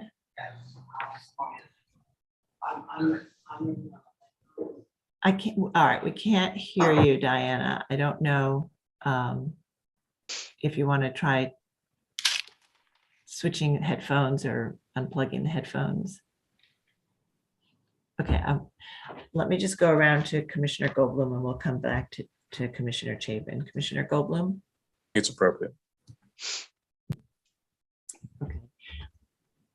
let's see. I think she's stepping away, and I think she's looking for something that might help with her audio. But I do think as it is, we do have enough to move ahead with a vote. So why don't we go ahead and make that motion and go ahead with the vote, and she can hopefully join us by then. Commissioner Chen, would you read the motion? Yeah, I'll be delighted to. In the matter of LPC 22-053-07, 480 Henry Street, Cobble Hill Historic District. The application is to alter the rear facade and construct a rooftop addition. Noting the building style, scale, materials, and details among the features that contribute to the special architectural and historic character of the Cobble Hill Historic District, I recommend approval, finding that the proposed work will not eliminate, damage, or obscure any significant architectural features, that the enlargement of the window opening at the parlor floor of the rear facade will be in keeping with the contemporary alterations and fenestration found at rear facades of buildings within the block and throughout the historic district, that the multi-light metal doors flanked by masonry piers will break down the scale of the enlarged opening and will retain the residential character of the building, that the new deck, railings, and stairs to the rear yard will be simple and utilitarian in design, and that the alteration will only be visible from a public thoroughfare due to the presence of an empty lot to the west and a one-story building to the south, and will be seen in conjunction with existing fencing and within the context of other rear facades, and that the work will not detract from the special architectural and historic character of the building or the Cobble Hill Historic District. Okay, thank you. And Commissioner Bland, would you second that motion? Second. Mark, will you call the vote? Chair Carroll, Aye. Commissioner Bland, Aye. Commissioner Shamir Barron, Aye. Commissioner Chapin, Aye. Commissioner Chen, Aye. Commissioner Goldblum, Aye. Commissioner Gustafson, Aye. Commissioner Jefferson, Aye. Commissioner Lutfi. Commissioner Lutfi? She's not Sorry, here. aye. Commissioner Ann Holford Smith. Aye. With 10 in favor and none opposed, the motion passed. That's approved. Thank you. And we'll move to the next item. Next item is public hearing item number 7, LPC 22-00721, an application for a certificate of appropriateness in the Borough of Brooklyn, block 1244, lot 43, 1118 Park Place in the Crown Heights North 3 Historic District. This is a 2-car garage, and the application is to alter the facade. Okay, commissioners, we don't have our entire applicants in the hearing. Jeff, I'm going to try to promote you as a panelist. Please accept my promotion as panelist. Great, thank you.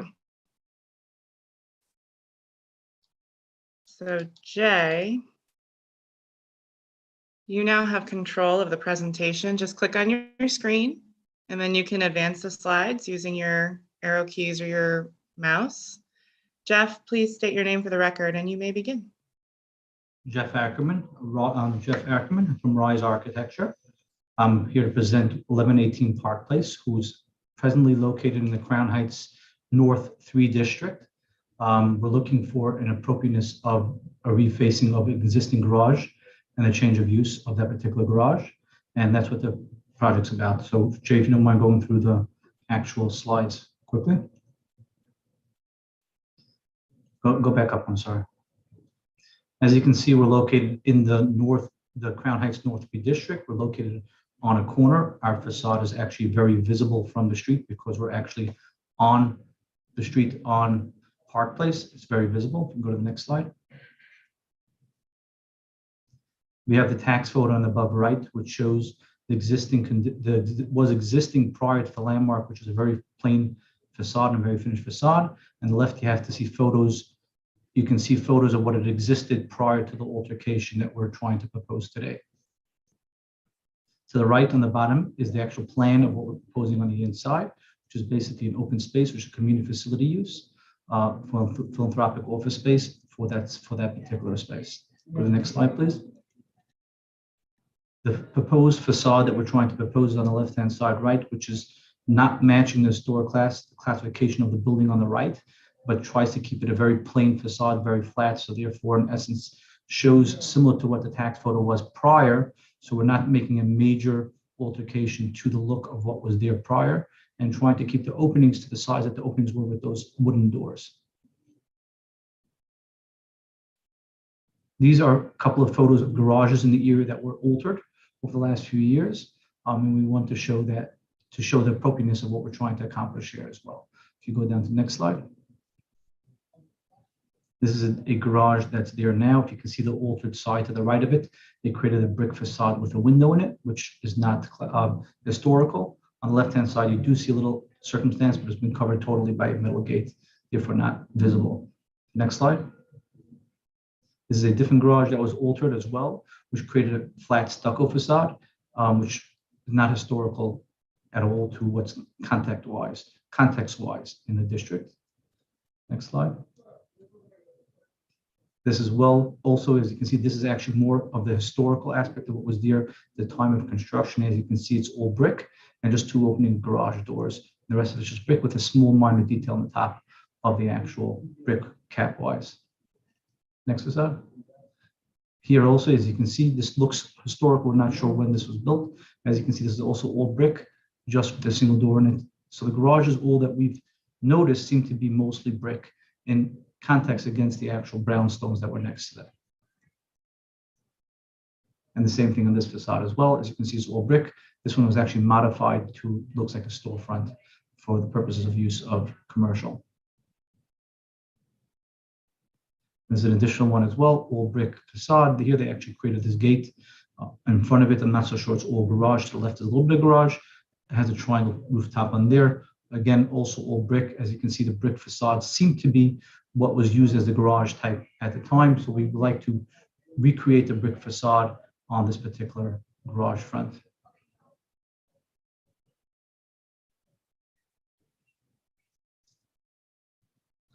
Going back, these are larger photos of what's there on site. As you can see, it's been altered, I don't know, and partially collapsing the front facade. So we have to replace that facade.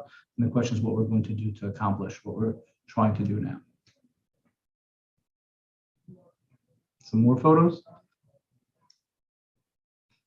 The exterior walls on the right and left of the property, we're trying not to modify. They're in very good shape and therefore not in need of repair. We prefer not to repair them. On the left-hand side, we can't touch it because we're on the property line. On the right-hand side, which is that existing CMU wall. On the right-hand side, we prefer not to work on it as an existing historical classification of that side. And the facade, which is, again, a single brick facade, very clean, and the opening, trying to keep the opening that was there prior, which was the size of two garage doors for a two-car garage. Some details of it, as you can see, we set the windows in a bit, so they're not flush to the facade. So therefore, we can actually create that door feeling, because doors usually were not flush to the exterior of the facade. So we inset it about 6 inches, so we can create that opening feel that the garage doors used to have. And that's the end of the presentation. Okay, thank you. Commissioners, do we have any questions? I don't see. Yes, Commissioner Chapin, please go ahead.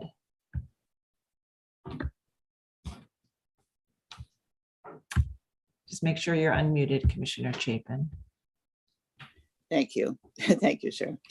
The doors and windows are actually black. They appear, they look like they're clear, but it says in the drawing, I think that they are, and I'm just wondering about its appearance to look more like a typical garage door.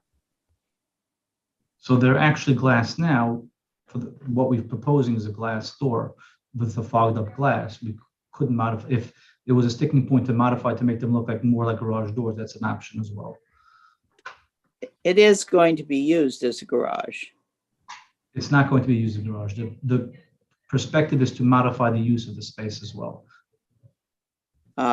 May I ask what the plan is? It's going to be used for philanthropic office space, community facility use as per Article 4, use group 4 of the zoning code. Okay, thank you very much. Okay, but to be clear, the answer to the question about the windows is that is it a frosted glass? That is what- correct. Okay, but not a black spandrel glass. Right. Okay. And the framing is what finish? Black. We have it on top right. It shows exterior trim. Sorry. Okay. So the framing is black, and Right. that's probably the cause of the confusion. Okay, and then the frosted glass. And is all of it frosted or just? All of it. Oh, okay. All right. Other questions? Could we just see an elevation of exactly what they're proposing? I'm confused, I think. They go all the way to the end, the last elevation, or we can leave it on this one if that's. So the proposal is to create this single opening with black metal door and window assembly that would have frosted glass. And is the clear story frosted glass as well? Correct.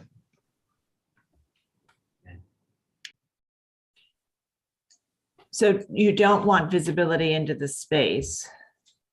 It's going to be a philanthropic office. Okay. And we don't want visibility into the space. All right. So the choice of the large opening seems sort of maybe at odds with how you want to use the space. Do you want to speak about that a little bit? So the choice of the large opening is to bring light into the space because there is no other windows within the space. So we felt it would actually bring light in. It's not necessary because we're not looking to create a storefront necessary for people to walk in. It's a philanthropic office. Anybody who's coming was invited for a particular meeting or the use of the space, but it will bring a lot of light in, although not necessarily seeing out or seeing in.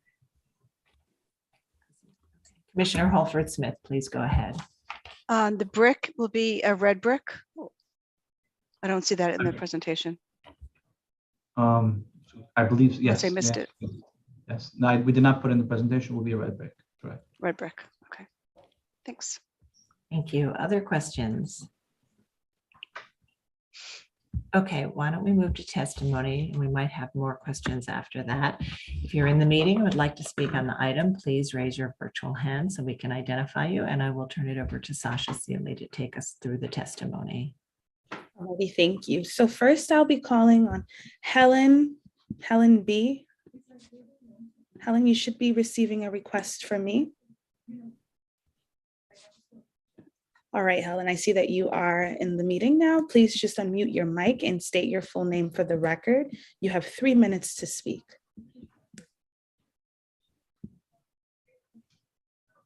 I'm gonna send you a request to unmute your mic, Helen. Okay. Okay. We can hear you, Helen. Hi, my name is Helen Beichel. I'm the president of the Park Place Improvement Block Association. I personally can see the front of this garage. We, first of all, the neighbors are extremely concerned because the owners of the property attempted to sidestep LPC and go directly to the Department of Buildings in their attempt at sidestepping you. So we are very concerned about that. Relations with the community have basically been non-existent. They just came in one day and ripped off the front of the garage.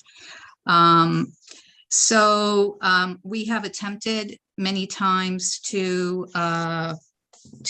contact them. We actually invited them to a meeting yesterday that we had last night with regards to the situation. And no one showed up. The community board has voted unanimously against this. We also, there has been no transparency with regards to what the philanthropy is, what the potential philanthropy is, what the potential community usage of the building will be, and what the foot traffic will be, the hours of operation, the car traffic situation. They say it's going to be an office for 4 people. And that means 4 additional cars potentially in the neighborhood. Garbage mitigation practices. We have a rat problem. This is the first time that I'm seeing in the design, the heating and cooling system.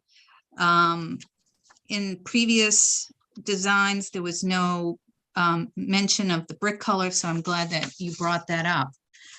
The block is zoned R6, and with regards to usage, yes, a philanthropic office is potentially a usage, but only 25% of the square footage can be used for quote unquote central office purposes. Our belief is that the usage as an office is inappropriate. The neighborhood would like it to remain a garage as alternatives, low-income housing for elderly. That is also an appropriate usage.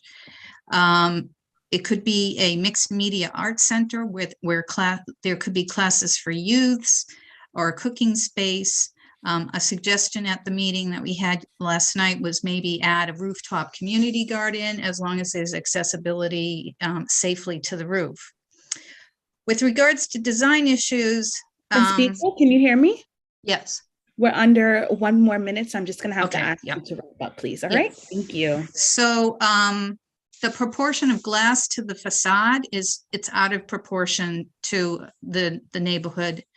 Other neighbors have redone their facade successfully with the LPC. The garage actually was a 3-car garage. We would like it to look like a garage with 3 bays. Most likely the doors were wooden and they swung outward with strap hinges. And we would like the glazing to be minimal to non-existent, as there was no glazing in the front in the original design of the structure, as is indicated in the presentation. And all the other garages that are in the presentation were altered prior to the community, the area becoming a historic district, and subsequently none of them have been altered.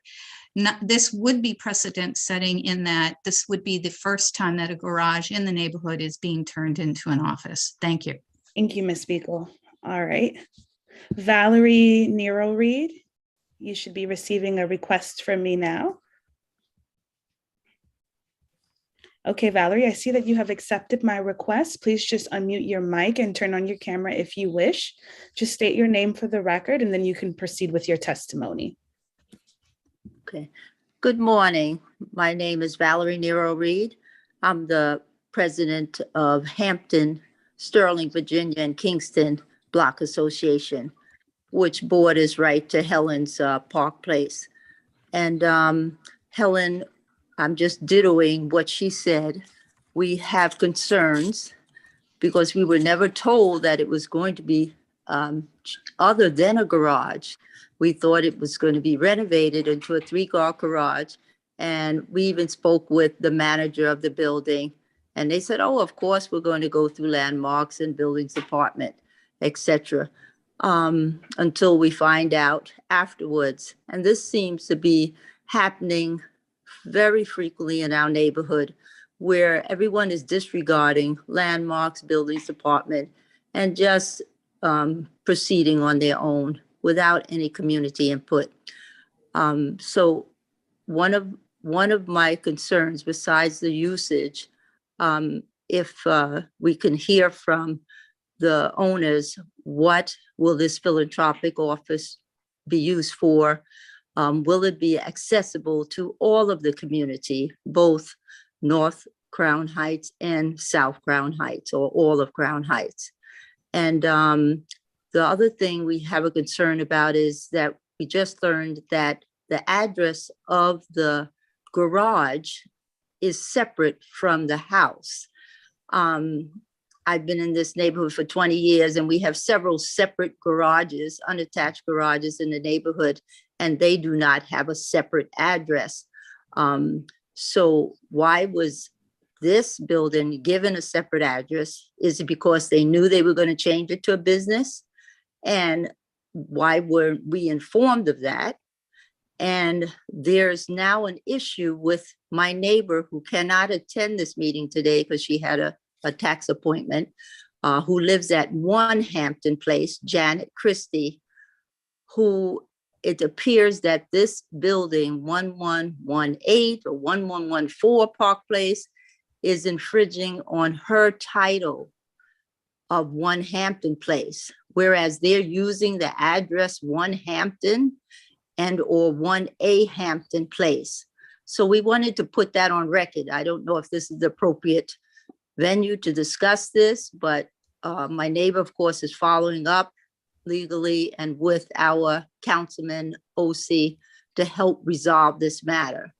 But it's truly a concern of ours, and we really want to hear more about what this building is going to be used for. And of course, the design should meet with the historic. Thank you so much. Alrighty, thank you. Helen Freeman from Historic District Council. You should be receiving a request from me right now. Okay, Helen, I see you have accepted the request. Please just state your name for the record. You have 3 minutes to speak. Hello, Helen Freeman from Historic Districts Council. HDC finds the proposed aluminum storefront system to be inappropriate and clunky.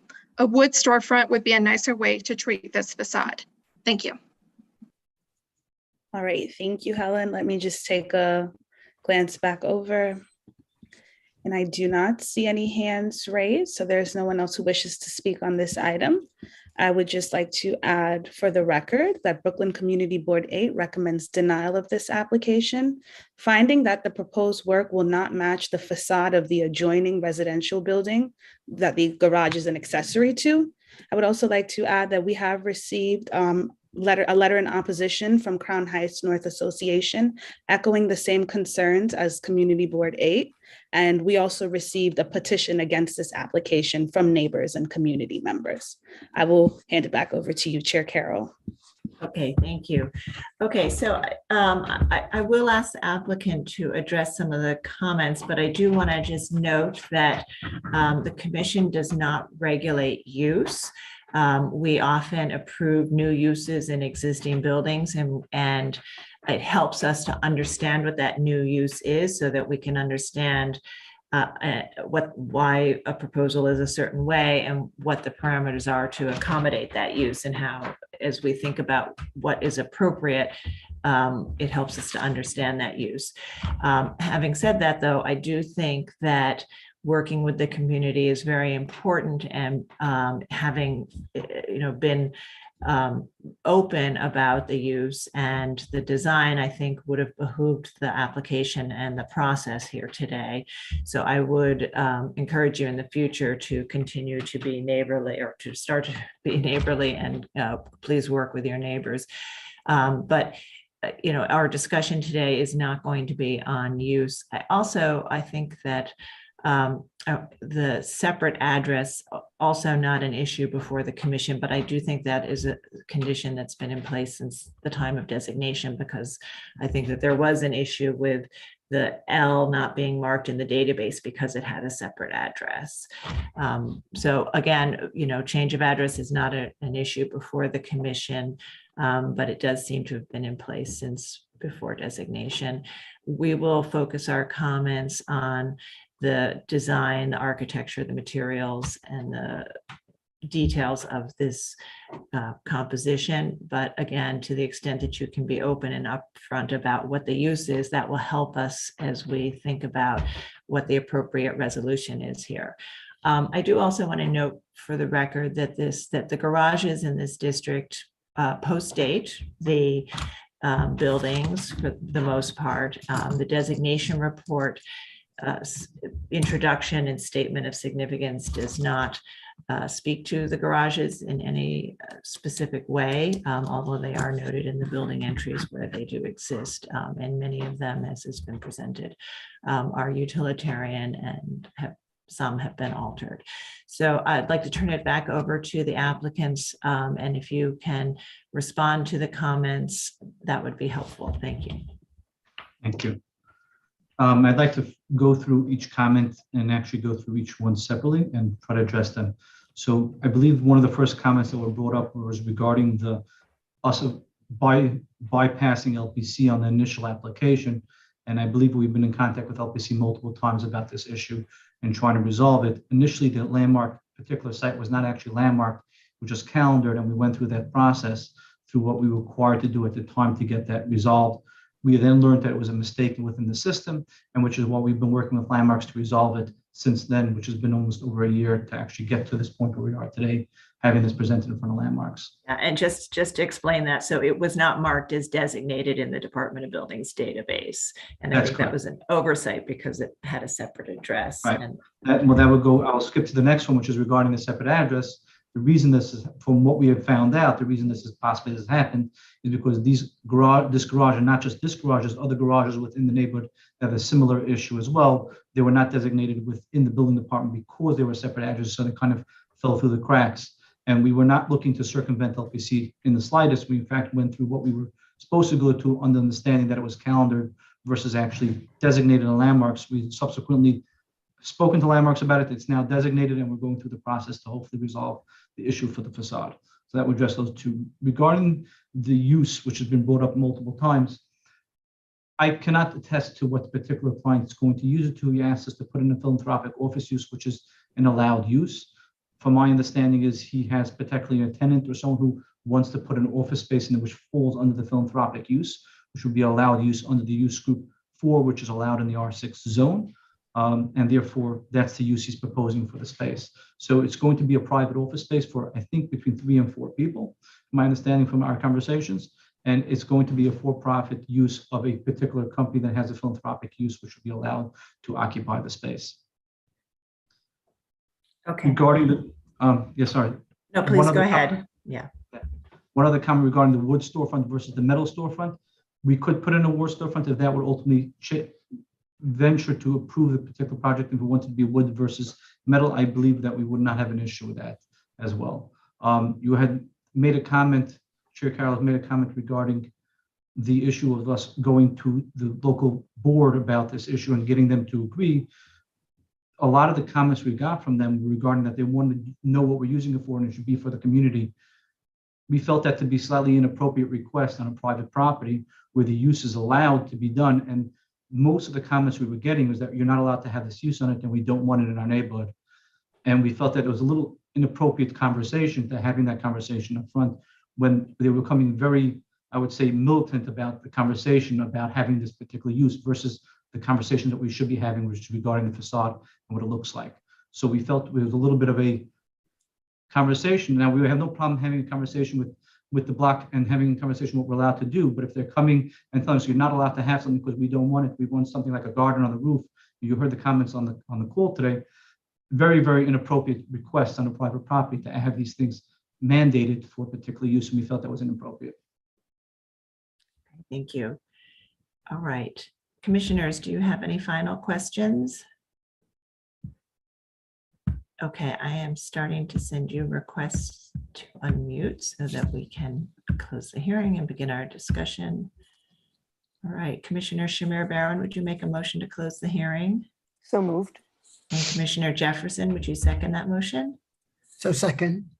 All in favor, say aye. Aye. Aye. Aye. Any opposed? Okay, the hearing is closed and we'll begin our discussion. Again, the proposal is to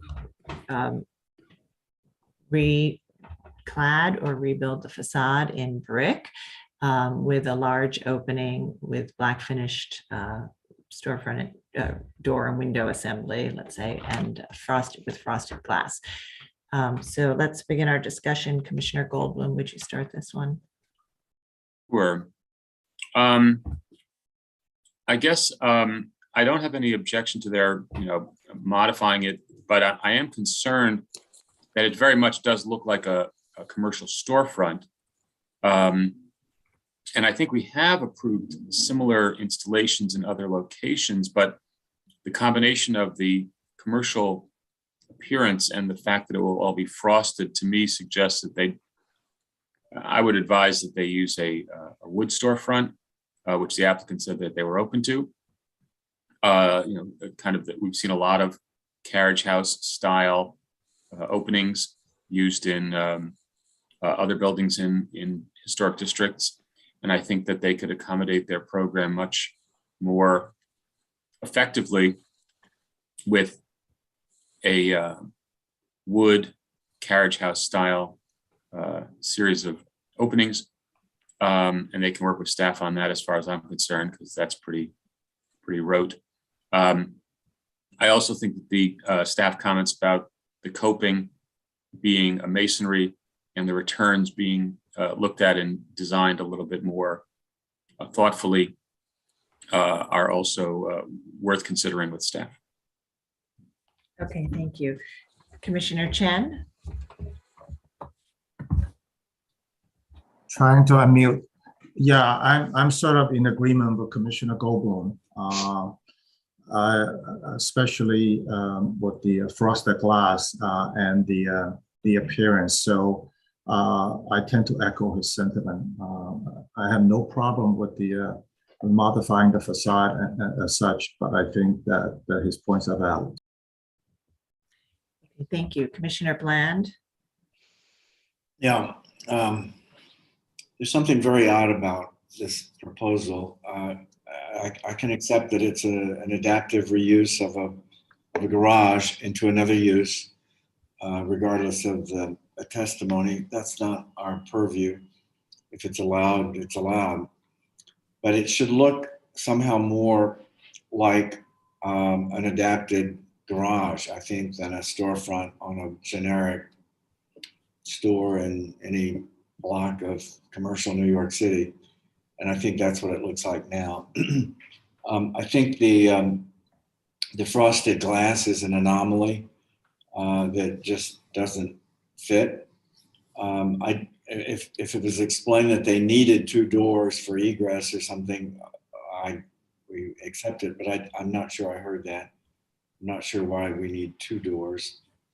And it seems to me like maybe some horizontal introduction of more horizontal elements might read more like an adapted garage. So I don't know, I think it needs to go back to the drawing board. I accept that there's an issue with regard to privacy perhaps, but I think that should be attained on the inside through some sort of window treatment or something, shades, shutters, I don't know, something else. And certainly a clear story doesn't need to have any of that. It can be a clear glass. So anyway, just a few thoughts, but back to the drawing board. Okay, thank you. Commissioner Lutfi? Oh,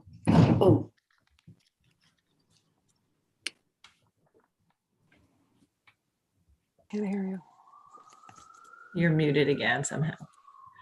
Commissioner Lutfi? okay, sorry. That's okay. Yeah, I happen to agree. I think this needs a little more work. The commissioners who have just spoken have all made comments that I agree with about the framing, about the 2 doors, about the glazing being frosted. And I think it needs to work a little better within the context of where it's located. Thank you. Commissioner Jefferson? Yes, I would like to see this image in the context of the block. And I have a question about the image, and I don't think it works very well now. And I agree with the other comments. Okay, thank you. Commissioner Gustafson? Yeah, I agree with Commissioner Bland and Commissioner Goldblum putting their comments together. This isn't an issue for staff to resolve. This needs to come back to us with a proposal that looks that leans a little bit more to the residential neighborhood and leans a little less towards strip mall. Commissioner Shamir Baran? Yes, I think that wood frame would be better than what's currently proposed as aluminum, and masonry coping would be an improvement as well.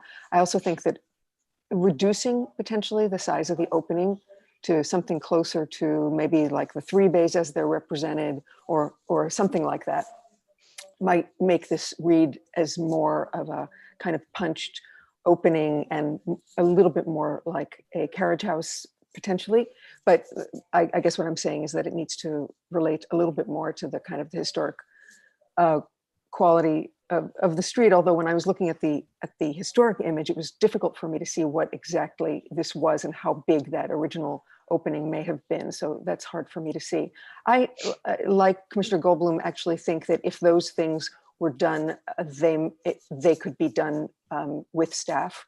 And I don't think we have anything to say about the use, and I don't think that the community needs to. Well, that's all I'll say. Okay, thank you. Commissioner Commissioner Holford Smith, sorry. Yes, I agree with a lot of the comments that have already been made. I think that it should be a wood type of a storefront. It needs to have, more of, garage door, carriage type door, fenestration pattern. And I think that the frosted glass is very strange. So perhaps the use of some solid wood at the bottom, and maybe that clear story can be clear glass to make it look more like a normal sort of garage with the clear story would be more appropriate. Okay, thank you. Commissioner Chapin. Yeah, I support the recommendations of other commissioners to basically bring this more into keeping with the appearance of a historic garage, carriage house kind of structure. One further suggestion I might make is that in the interest of more light in the interior, they could maybe do a skylight on top or something that wasn't visible behind, or flat or something. But I agree that it really, as presented, just doesn't, seem appropriate. So I think it should be revised as others have recommended. Okay, thank you. All right, so I think, and while I think there are some of you that have a clear idea in your mind and think it's okay to work with staff, I think that there are many different options here other than what is being proposed today. And so I think we'll ask the applicants to consider all of our comments and come back to us with a revised proposal, sort of starting over both, looking at both the size of the opening and whether it's one opening, two openings, three openings, and then how it's articulated with, wood infill and what those details are, what the configuration is, and where there are solids and voids. And I think the frosted glass should be removed from the proposal and addressed in a more kind of comprehensive way in terms of the configuration of the openings that you return to us with. So we'll have you work on the design and come back to us as soon as you're ready. And so we'll take no action on that one. And we're now going to break for lunch, and we will break for a half an hour. So we'll be back at 12:45 to start with the first item after lunch. So we will ask all members of the public to exit the meeting at this time, particularly if you intend to come back. It's very important that you voluntarily exit now so that you can enter without any technical issues when you return. And commissioners will see you